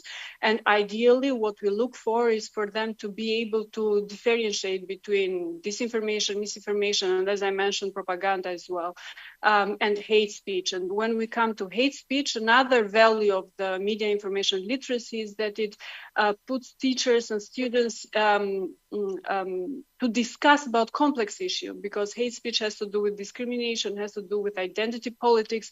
It is not easy for a teacher to discuss in the classroom, I don't know, in Durrës in Albania about LGBT rights, for example. So many topics are controversial, are complex, are related to social and cultural norms as well. So empowering teachers in this regard means at the same time empowering young people to be able to navigate this ecosystem, to understand it better, but to reflect on it, and also to think about their own attitudes towards how they consume and how they produce information. But for this to work, I think, as we have learned from other presentations before and also from the experience of this project as well, it is important to have this combination of formal education curricula, integrating and mainstreaming media and information literacy in curricula, but also non-formal as well. The idea of MOOC that was presented before is very interesting, self-paced, so how students and youth can learn on their own pace. It's also important to understand that they are very much technology-driven and gamification plays an important role. So this non-formal part of teaching them through technology and teaching them through having fun in a sense is also something to consider, to be closer to their, let's say, reality and their attitudes. Thank you. Thank you. Yes, basically we need to speak the language of youth if we want to communicate to them. And also thank you for stressing, because I don't think we have stressed that enough during today's conference, basically how media and information literacy teaches about the responsibility of producing content, not only the responsibility when using content in different ways. So thank you. Ms. Brachai, if I'm not pronouncing it right, please correct me. It's okay? Okay. So the school that you are the director of was a part of this pilot project. And what I would like to hear is what motivated you to, and your school, not you specifically, but the school, to be involved in this project?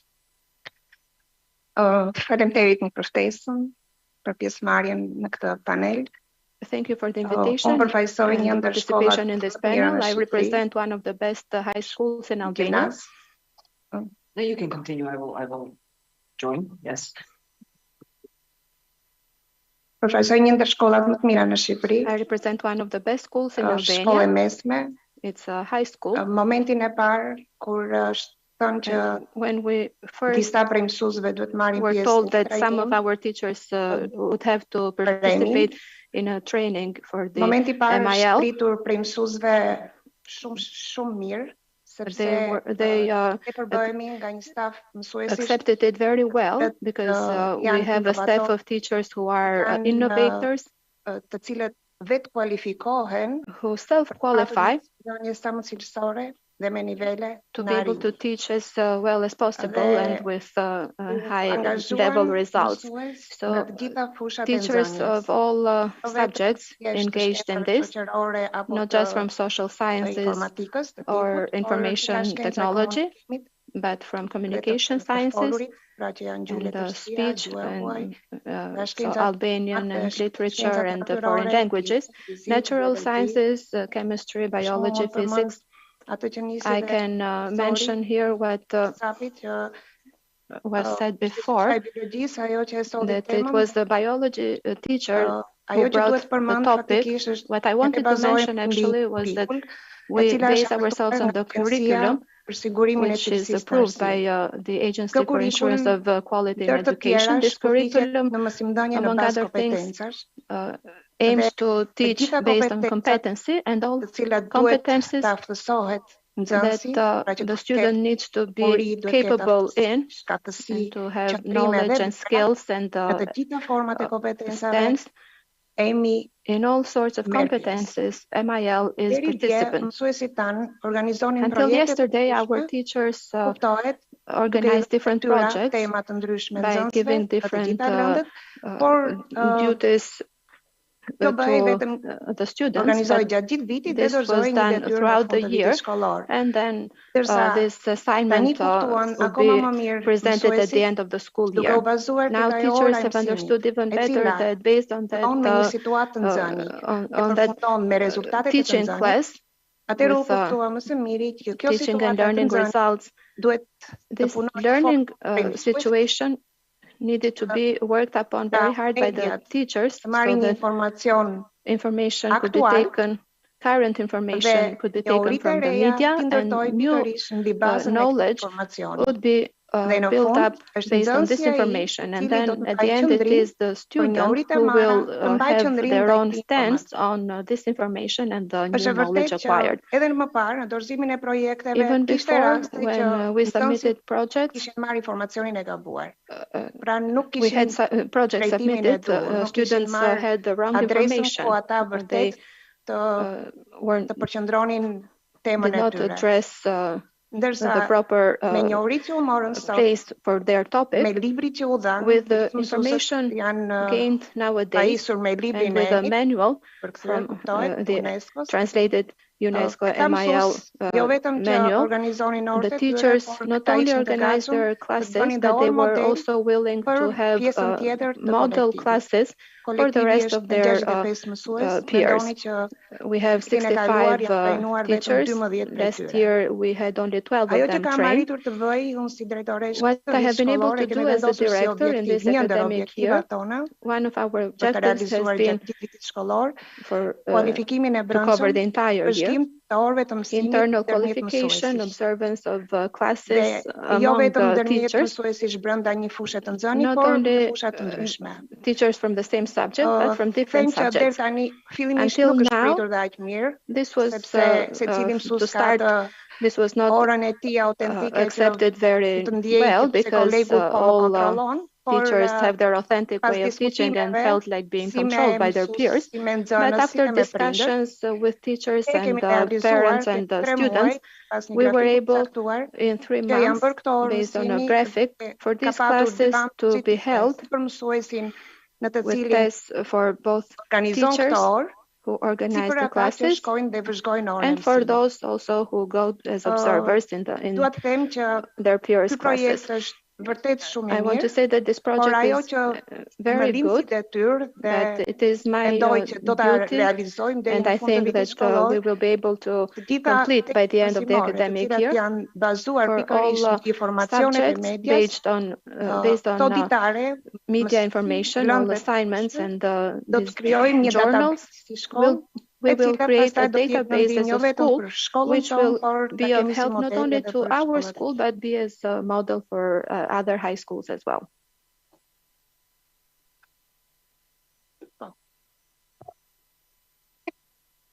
Thank you very much. Sorry for me shortly leaving the stage. I had to pick up the equipment for translation. Thank you for sharing with us a very detailed insight of the process and of the insights of some surprises when it comes to specific teachers of specific subjects that we would perhaps expect not to be as interested in the topic as they were. I think that's very useful for all other schools that might be willing to implement this project. So thank you. I will be moving on with a question for Ms. Aldiana Hodžić, who is a teacher at Gimnazia, at High School Mostar, as I've said, and who is a part as a teacher of this project. Now, it would be very useful to hear what has motivated you yourself to be a part of the project and what has the experience been like. Ja ću na bosanskom. Hvala prije svega na prilici da se Thank you obratim very much, first of all, na for ovakvom giving me jednom this mjestu opportunity iz to uloge address you. učitelja. You know, from this point of view Govoriti and iz mine uloge being učitelja a u teacher. suštini From my perspective znači being a govoriti iz teacher, uloge it nekoga means that I'm jako dugo bio speaking from that učenik, perspective for ali u somebody who određenim spent momentima time svog being a života student, and in je certain odredio periods of my sebe life, da podučava. I decided to teach Vrijeme u kojem danas other people. živimo je The time jako we live brzo, in jako je today, promjenjivo. the time, Čovjek taman everything navikne da keeps changing. živi You u get jednom momentu, used u to jednoj living in one prilici, a već moment su neke and druge almost prilike i mora brzo other da se prilagodi circumstances i overwhelm you, and da you have to easily adapt to osmišljava new način kako changes, da and you te have to promjene find usvoji. ways as to how to Kao što ste već adopt rekli, those changes. ja dolazim iz As you have Mostara, mentioned, iz I come from gimnazije Mostar, škole koja radi po dva from nastavna plana i secondary programa. school, and we have two Nastavni plan i program po curriculum. bosanskom jeziku i The nastavni one plan i in program po Bosnian hrvatskom language jeziku. and the other one A that također is in dolazim iz Croatian druge language. škole And also I koja work je for another primarno school. religijska. That school Dvije is jako religious posebne i specifične school škole primarily. So those koje are very su specific onako schools. dosta And naklonjene those ovim našim promjenama schools koje se are svakodnevno događaju.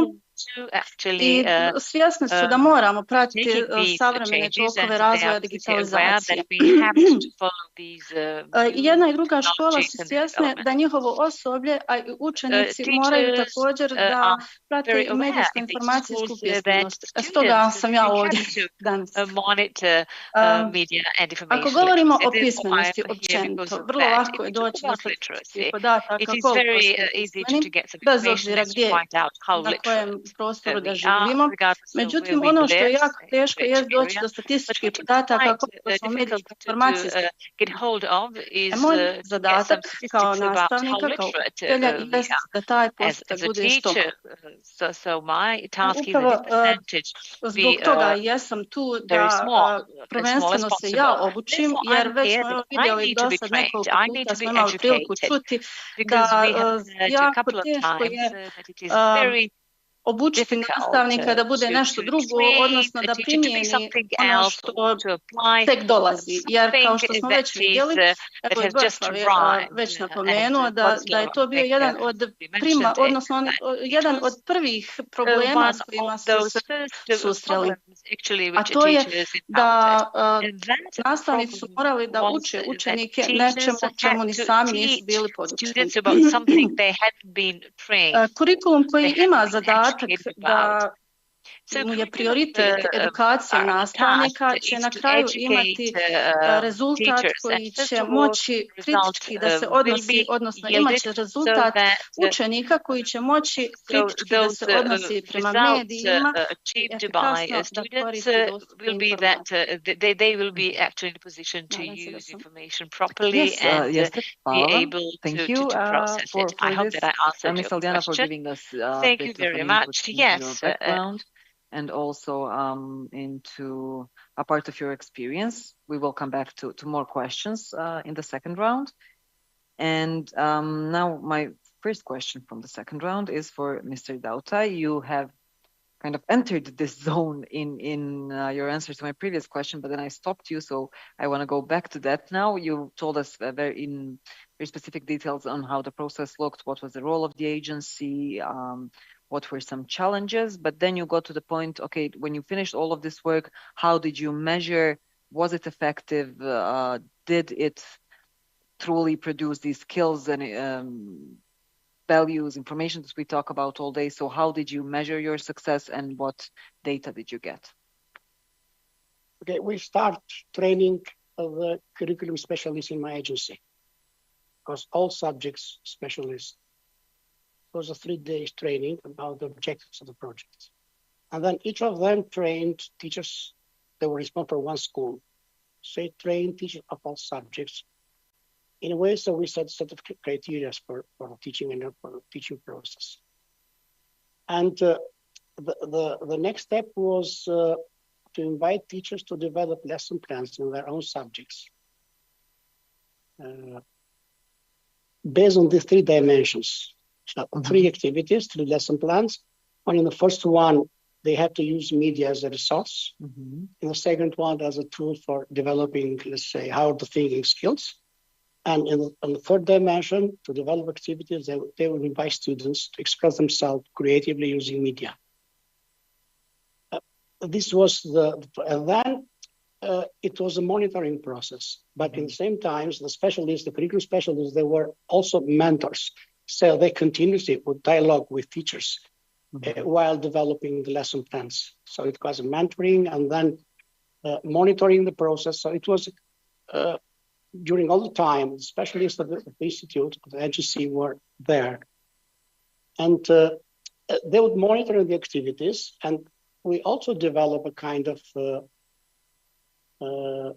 a set of criteria to monitor the lessons, that they were the objectives of our project, to what extent the teachers were able to identify learning objectives related to media besides the curriculum ones, and to what extent the learning situation was, let's say, would integrate media in all the dimensions.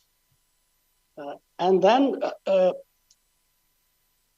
in the third one, to what extent they were able to involve students in developing. This was the last one, was the most important one, because in the end of the process, we invited schools to invite students to develop a kind of competitions based on this global issue, because global issues are local as well, but they are controversial in their essence.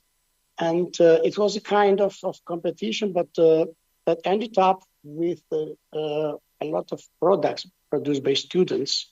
When they have to identify the topic, they have to research to get information about the topic, they have to identify pros and cons, and in the end, they have to take a stand and make it known to a certain audience that it was their choice. So this was, in the end, to say the best test for the students, that they enter a process and they were able, they gained everything about that. But what is the most important thing? Because we speak about critical thinking, whatever it is, and to make them better decision makers, but how can we make this happen? If we don't develop a kind of algorithm of doing things, because they enter a process, but if all the steps they do, if we abstract them from the content, there are certain steps that if they follow them, you create an algorithm, you create a model of doing things. Or if you contact the kind of information, what do? First, you question that information. You question the authorities. You question, so questioning authorities as one of the most important things that we start the process. So questioning as the principle in terms of methodology, because you challenge everything and you start your investigation, your search. So all the things you do involve the cluster of skills and competencies. When you have to compare sources, you have to set the criteria for comparing. So everything you do needs a cluster of other skills. So in the end, you develop a lot of skills, but if you follow the certain steps, you create the algorithm. And that's what you get with you all the time, because the information you have today is not anymore available tomorrow. But what you get, what is remain there, it's the model, it's the patterns of thinking and doing things, it's the algorithm. And that's the competence. Every time you have to do with it, you put the algorithm there and you have, let's say, if you have to take a decision, it's a well-informed decision, because you walk through all the steps that are indispensable for making this. Whatever you have to solve a conflict, when you have to make a decision, you have certain algorithm and training process of all the aims to create this kind of algorithm. And that's the competence that you take with you as a structure, and you feel it with information that you get all the time. So this was the result that... Okay, just a very short question. Please give me a short answer. What was the interest of the students for this competition? I don't know if it's called. Were they interested in participating? Well, we had a conference And in one of the corners, we displayed all the children's product. But what is the most important thing, that they not only were committed, but it's important that their parents were also committed in this.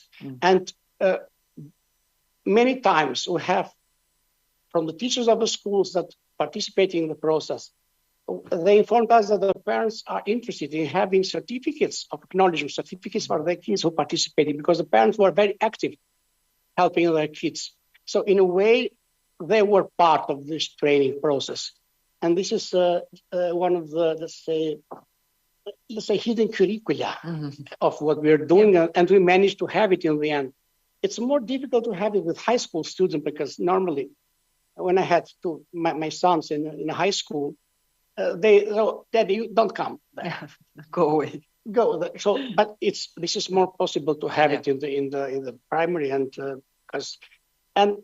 I think it's more important for them to enter with their kids in the time, because their impact would be more. So this is how we tested. Let's say how this process went to the students, because that's the main, and how good the teachers were doing their job. Not only they were committed, but they also kept on doing these things, and the inertia was there. But since this process has to do with creating a new culture of teaching and using media, it takes time. To make it culture of teaching, it takes time. You cannot have a project that produces changes, because they have to go out of their comfort zones, because they are. So we hope that, but we'll speak tomorrow what we intend, not to. Okay. Okay. Thank you for sharing. I see that you have a lot of information to share. Thank you. This is very useful. I think it sounds like a good model to have this way of testing, practical testing of the knowledge you transferred through this pilot project. Because it really reflects young people dealing with a concrete social or political or any other topic. And they were amazed. Sometimes we don't believe in them, but looking at what they had done, we see that we are wrong sometimes, because of the trust that. That's a really cool model. Thank you. My next question, once again, for Professor Vajzovic. It would be. So we are speaking a lot about the roles of teachers, librarians, about these different models that we can use to test whether the transferred knowledge has made any sense, any changes in the way young people understand media and information. But my question would be whether young people can be included by giving them the responsibility or the role of teachers, not formally, but of them being the ones who can transfer the skills and the knowledge they have to their peers, to younger students, perhaps. Do you think that is a model that could function?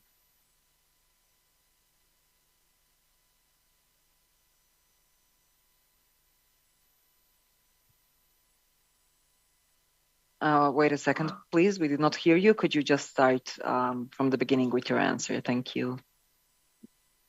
Yes, 4, 5, 6. Yes.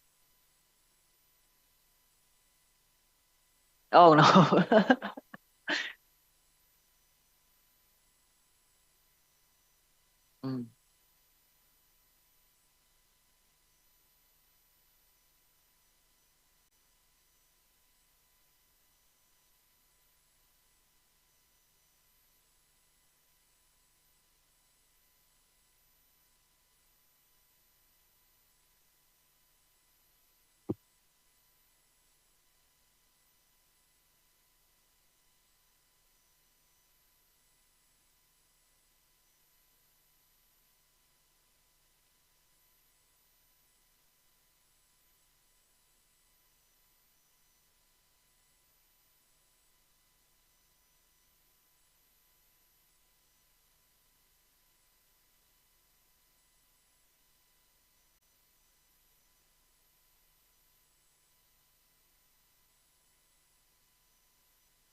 Okay, we only heard the last 2 words.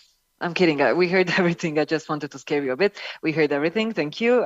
That this was very useful, and it also reminded us about what will happen if media and information literacy does not get into educational systems, and how much responsibility it puts on the youth, the children themselves. And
no, I'm sorry. I think it is okay.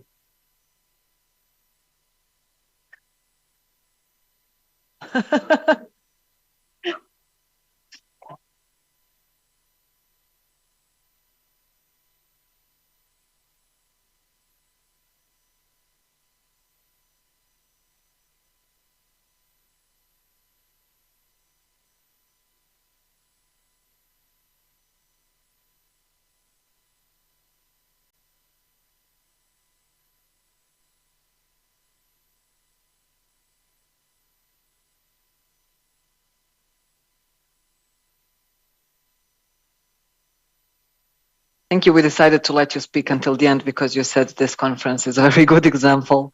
You managed to get your way out of what you said earlier. Thank you very much, Professor Vajzovic. My question for you, Ms. Bino, as I understand, you have had your experiences included in the project, working directly with teachers, conducting interviews and training workshops. So would you share what was your role and what was the experience in this part of the project?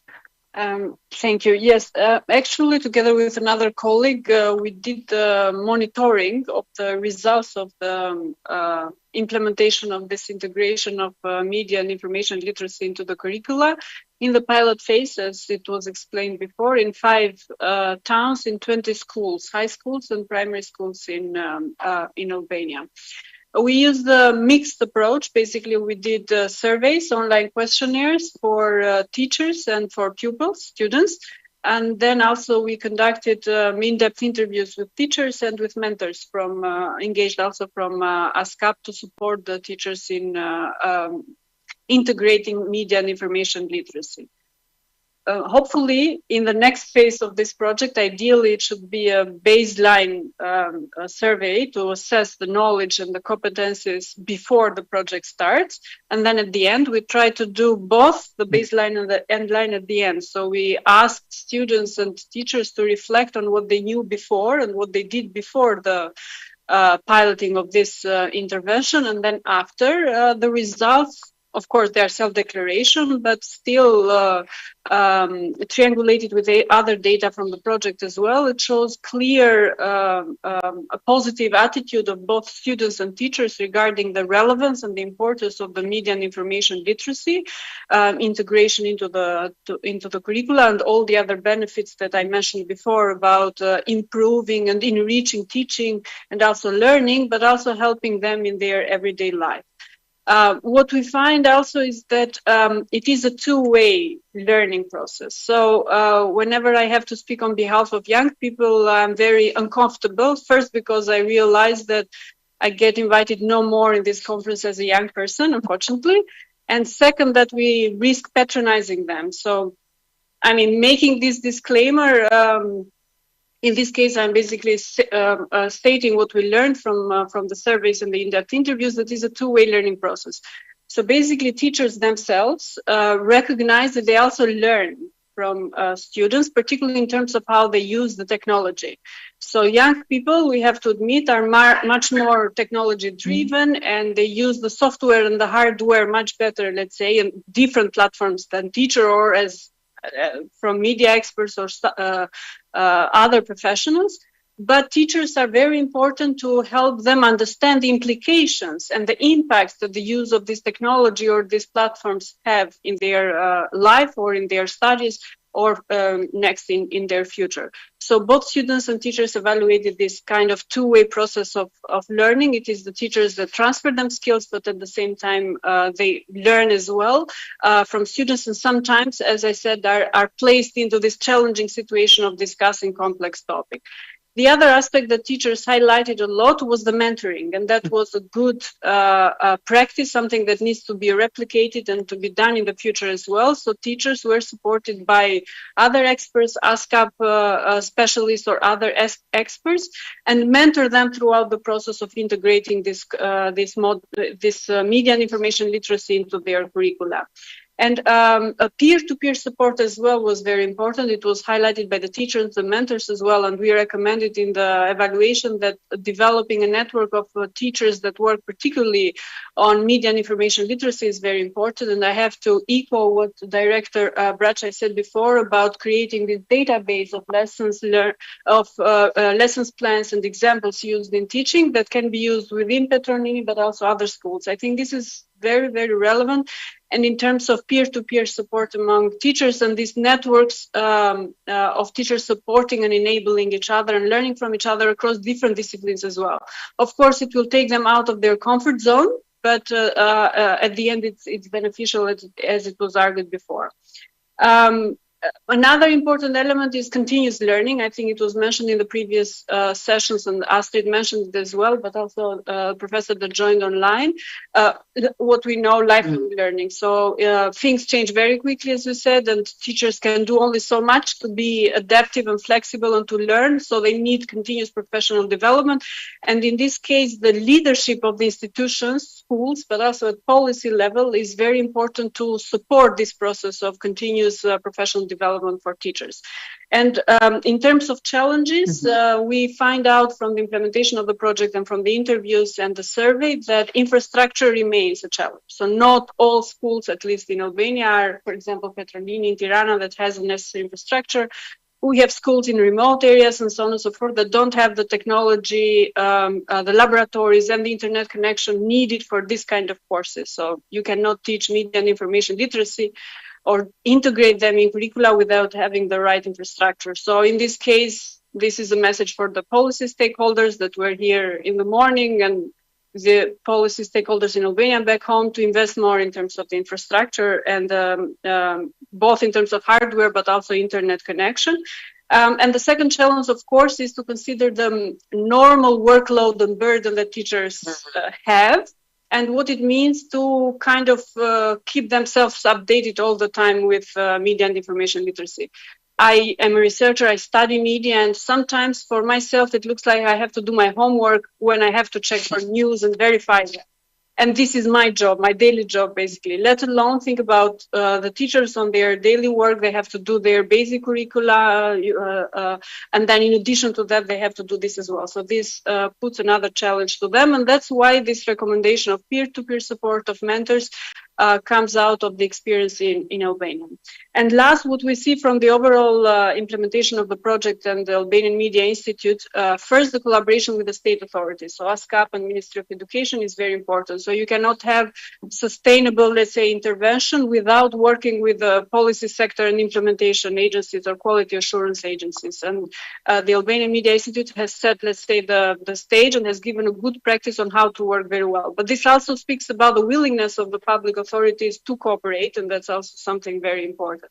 Second, synergies. So it's not only UNESCO and the Albanian Media Institute working on media and information literacy, as Remzi said before, European Union, USAID, I don't know, Council of Europe, IREX, Internews, Thomson, and so on and so forth, all are working on media and information literacy, and there is space for everyone.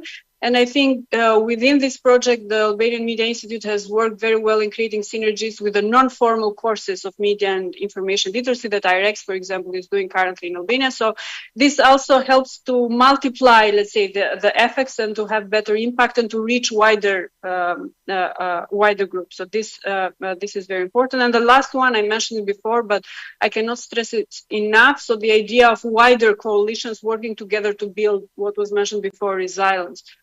So these challenges will only grow. We saw it with COVID. Now we have the war in Ukraine, global warming, so many issues, and things are changing economically, politically, and socially as well, technologically as well. So we need broader coalitions of academic institutions, schools, parents, communities, civil society organizations, policy stakeholders, and media themselves, like the public service media, community media who are more responsible to basically build resilience towards information disorder, propaganda, hate speech, and also to empower citizens to be more critical about the way that they consume information, and most importantly nowadays about the way that they produce information themselves. Thank you. Thank you very much. I hope that we do have like 15 more minutes altogether, but I would like to come back to you with another question, but we'll see if that works. Ms. Bracaj, we mentioned, not in this panel, I think in some of them, I'm not sure in which one, the role of parents and how parents can be included. We've heard on the example of Albania, how they were included in a specific competition project, or how they generally get included through what their children learn. But what would you say is the responsibility and the role of parents when it comes to media and information literacy?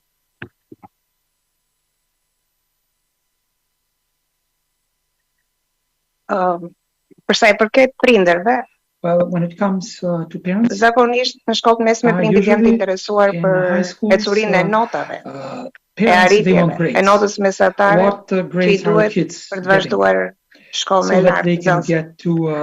Por nga ana tjetër, prindrit janë ata që sigurojnë fëmijëve teknologjinë më të fundit. Por nga ana tjetër, nuk arrin dot të kontrollojnë përse u shërben they they're not fully aware of how they're using this technology. Zotria që është krijuar një ndërvarësi digjitale. There is a interdependency, a digital interdependency. Brezi I ri. From the generation. Well, we are feeling it as well in my age. So sometimes you can actually get rid of your cell phone or the smartphone, but with the youngsters, that's at extreme. Before they don't go to sleep unless they put their cell phone under their pillow. Our school forces them not to, without a cell phone. We don't encourage to keep them cell phones, but parents tell them that I need my kid to have a cell phone on him. Well, the teacher is primary role, so that during their classes, they should introduce in those classes when they're introduced to the media, information technology, the teachers should make sure though that students can get as much as possible so that they can use information and technology in a more suitable and less harmful way. So, or that what would serve him better or her better for the future.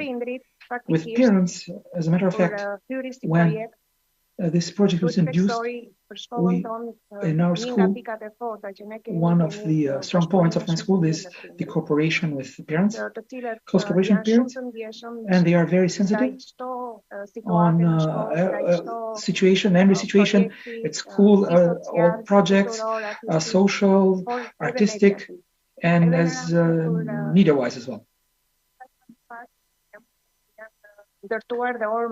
So we also have model classes introduced in this on the media. And we have actually, whenever we introduce new classes or new modules, we called on parents to give their approval. We introduced a pilot in our media pilot project in our school, and parents were really interested to know how we're implementing this project in our school. We take advantage of this situation, and we interact with parents, so that especially we invite the parents that work in the media institutions, and we ask them so that they come as guest lecturers to inform our students on the media. And this was quite fruitful recently, and it showed also that the voice is gone. Sorry, I can't hear her. And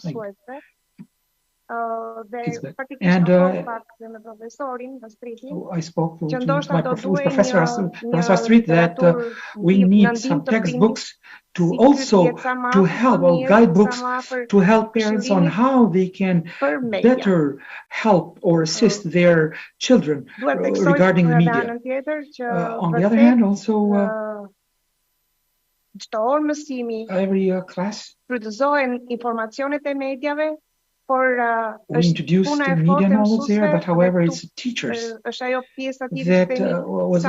let me mention that the workload of teachers on whether they are able to actually hunt for information on how to actually distinguish between fake stories or true stories, but sometimes teachers are strict and go up just giving them new information and that's it. But however, we face this challenges in nowadays education system.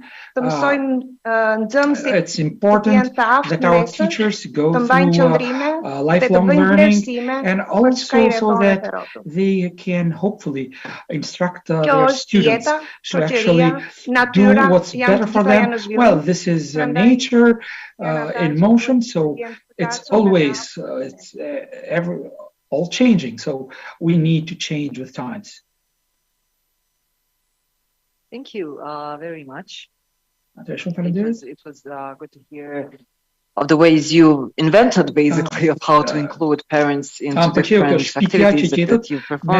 And that's, once again, what we mentioned also at some point of today, how important it is to share, because it can really be a good model to, as others that we've heard today, to implement in other schools as well, because it not only exposes parents to this knowledge, but it also bonds the relationship between parents and their children and their common interest in this topic.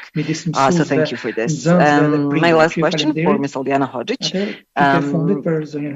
You shared a bit with us of you being a part of this project. I would like to hear, has the project, being a part in the project, brought any challenges to you, or any changes to you on a personal level? And how much do you think you've managed to transfer to your students in terms of media and information literacy?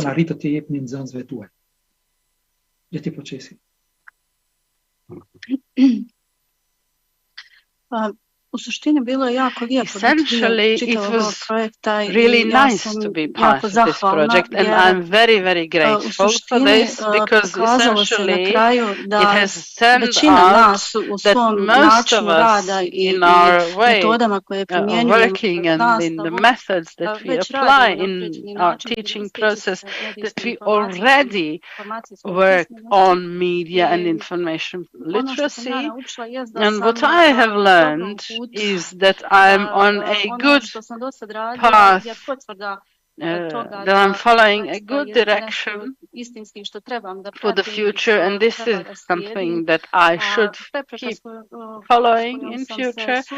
And as for the challenges that I faced in my work, there was actually a situation that I would like to mention here, and one of the previous speakers inspired me. to tell you this. When the principal of my school learned that I didn't use the textbook in my teaching process, she threatened to revoke my teaching license. It was a tragicomical situation, really, because the textbook, the official textbook, and the methods that we were to apply were outdated,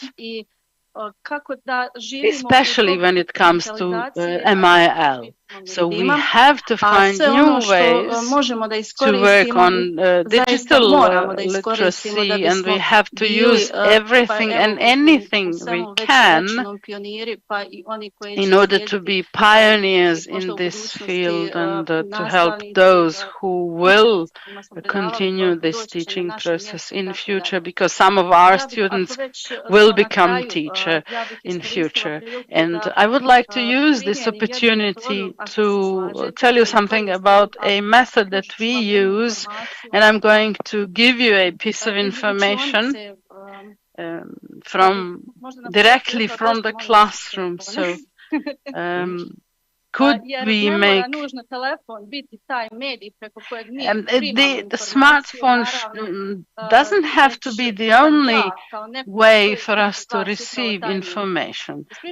I can be the channel through which you can receive information. For example, let's imagine that we are at the logics class now, and the teacher is talking about a farmer that has a huge farm. The farm is so huge that he has not been able to visit all the parts of his farm in his life. So one day he went to visit a part of his farm with his donkey.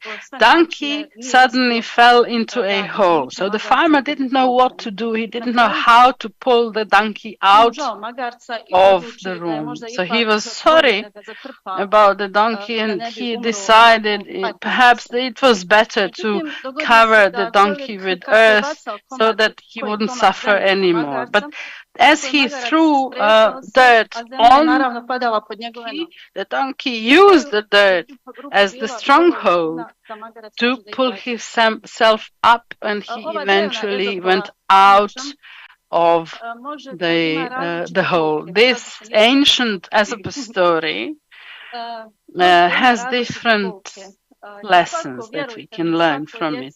And trust me, every child, depending on their life conditions, will learn a different lesson. But this farm that I mentioned, this huge farm, is a metaphor for a media outlet. And this dirt that the farmer threw on the donkey is a metaphor for the information that we receive. So if we accept this information critically. So this is what we mentioned, thinking about critical thinking. So, well, critical thinking is, well, the way, it is not necessarily that we have a negative approach. When we talk about criticizing, we think of some negative context. However, it doesn't have to be something negative. Critical, what does it mean? It means that what we receive, that we are going to use it efficiently.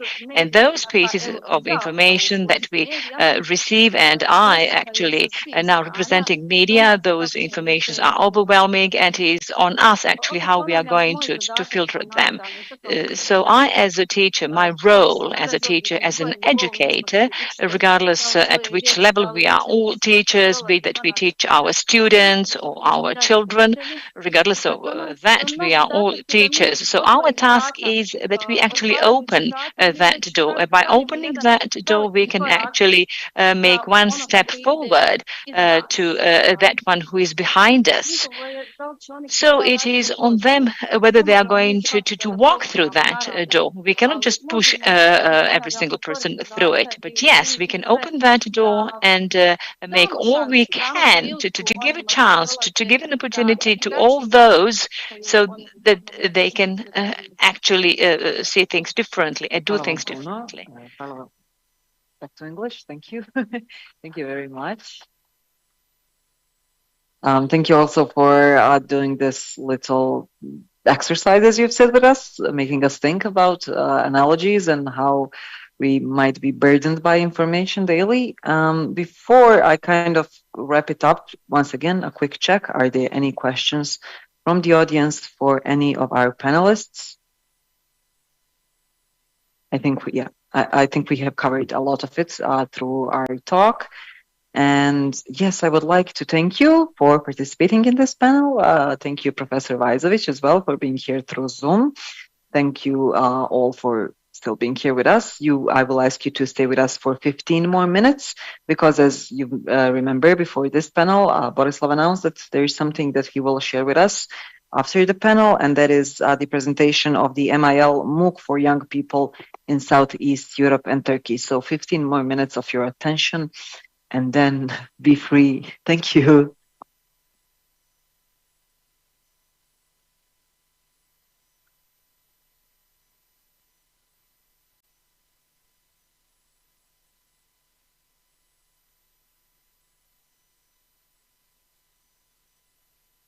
So it would not be too long, just a few more minutes just to present what I was promising in my previous session. We will just go through quickly through the MOOC platform we created in this project cycle.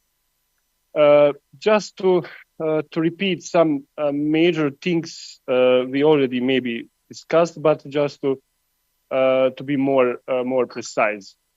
So the MOOC, which is called Media Smart, it is in 5 languages, and the landing page, as you can see, the landing page is the same for all of the languages. So when you start navigating the platform, you need to pick or to choose the language version you want to attend, and based on your language preferences, you can go and register and get the confirmation email and start with your modules. So the first thing you need to know, if you are good in English, fluent, and you can understand the English, and for example, you are from North Macedonia, for example, it is beneficial for you to go to the both versions, and the Macedonian language and English version. It is based on what I was talking about in previous session, because the MOOCs from the different languages are different. So if you are in this topic and you have the, I don't know, ambition to learn more about that, it is beneficial for you to go to different language versions. So if you can understand Serbian or Albanian, you will gather new knowledge, because every MOOC is in some kind different and offers you the more vast or the different approach. So when you register on your preferred language version, every other aspect is up to you. So when I say it is up to you, when we were developing this platform, it was very important to us that the user interface and the modules itself do not be too formal, and that people, when they are going through modules and listening or watching the lessons, that it is just be like in the natural habitat, so that every video is just a simple video. There is no any elements that will distract you, like, I don't know, sharing emoticons, likes, etc. So because every aspect of that is just going to distract young people. So if you can scroll down, you can see the general information about MOOC, about the project. You can register.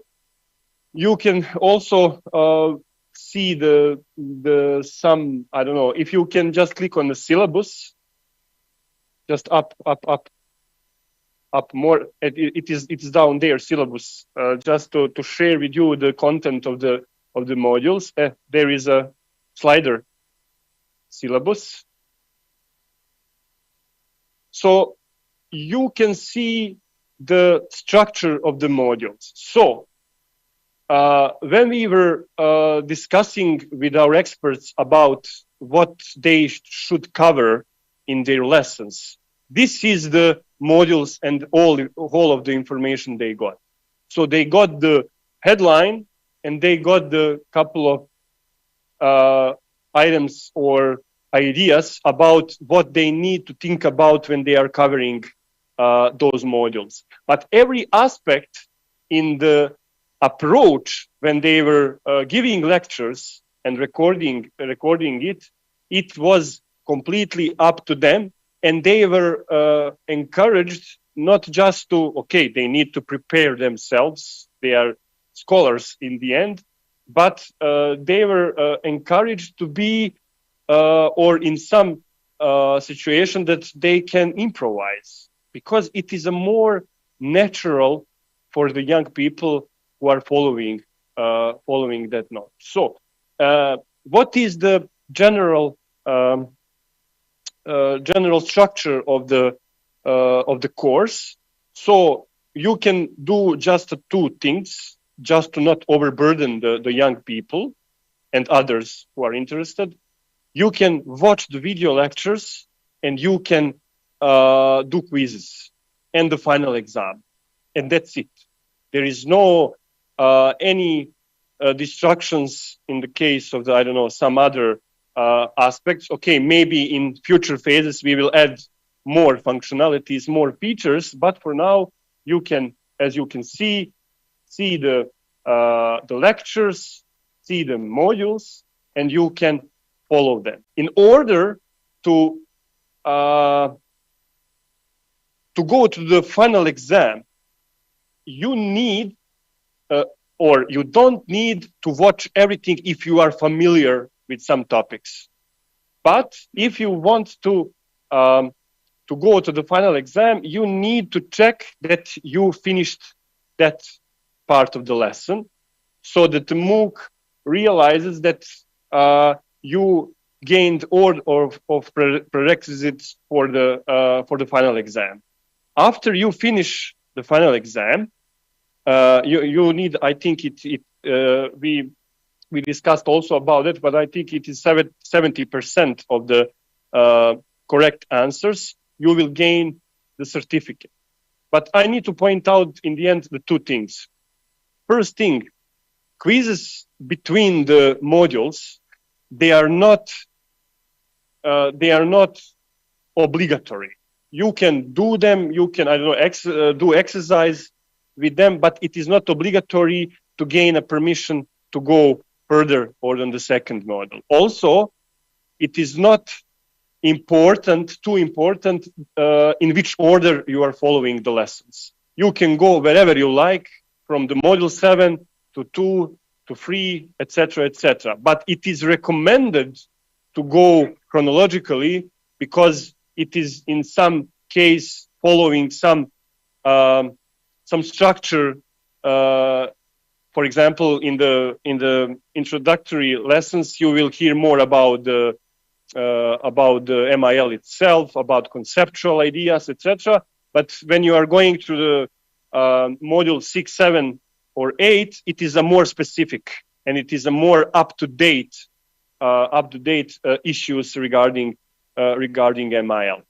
And in the end, I think that is something, okay, I know that in some way gaining the certificate is or can be important. But if you are going to do or go through the MOOCs just to gain certificate, don't do it. It is not recommended.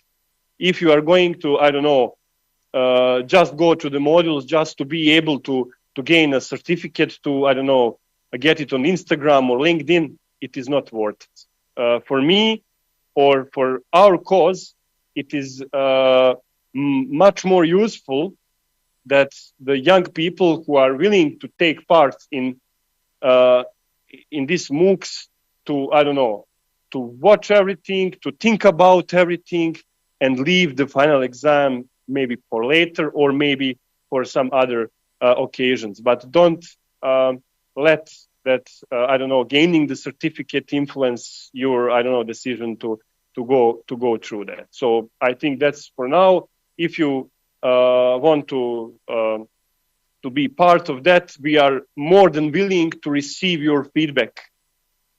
Maybe even if you are, I don't know, young people from youth organizations, scholars, teachers, etc., we are more than willing to hear your feedback. What you, I don't know, noticed, maybe some suggestions, maybe to criticize it. We are completely open to do that, but just please take in consideration that the MOOC platform is living. So it is not something that is okay now created and that's it. It is like Astrid mentioning the curricula. Okay, we did this version of for example, we finished in the end of November. I think we officially launched on the 30th November last year. On the 30th November in the evening, OpenAI launched the ChatGPT application and changed everything. So it's symbolic, but I just realized that it was in the same day when we officially launched the MOOC and the ChatGPT was officially launched as an OpenAI project. So that's something that you need to consider when you are going to criticize us, maybe, that we are working on that to continue to develop this, to add more features on that, but we need to be honest and to realize that in the MIL topics, everything is so dynamic that you cannot catch all of the change. So thank you, and Hannah, will you end it? So okay.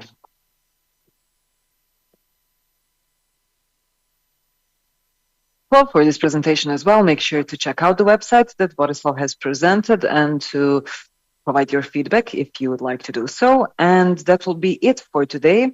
Do not forget, we will be back here tomorrow at 10 a.m. again, discussing other perspectives of the topics of media and information literacy in the region. Thank you for your attention. Prepare some questions for tomorrow and enjoy the rest of the day. Bye.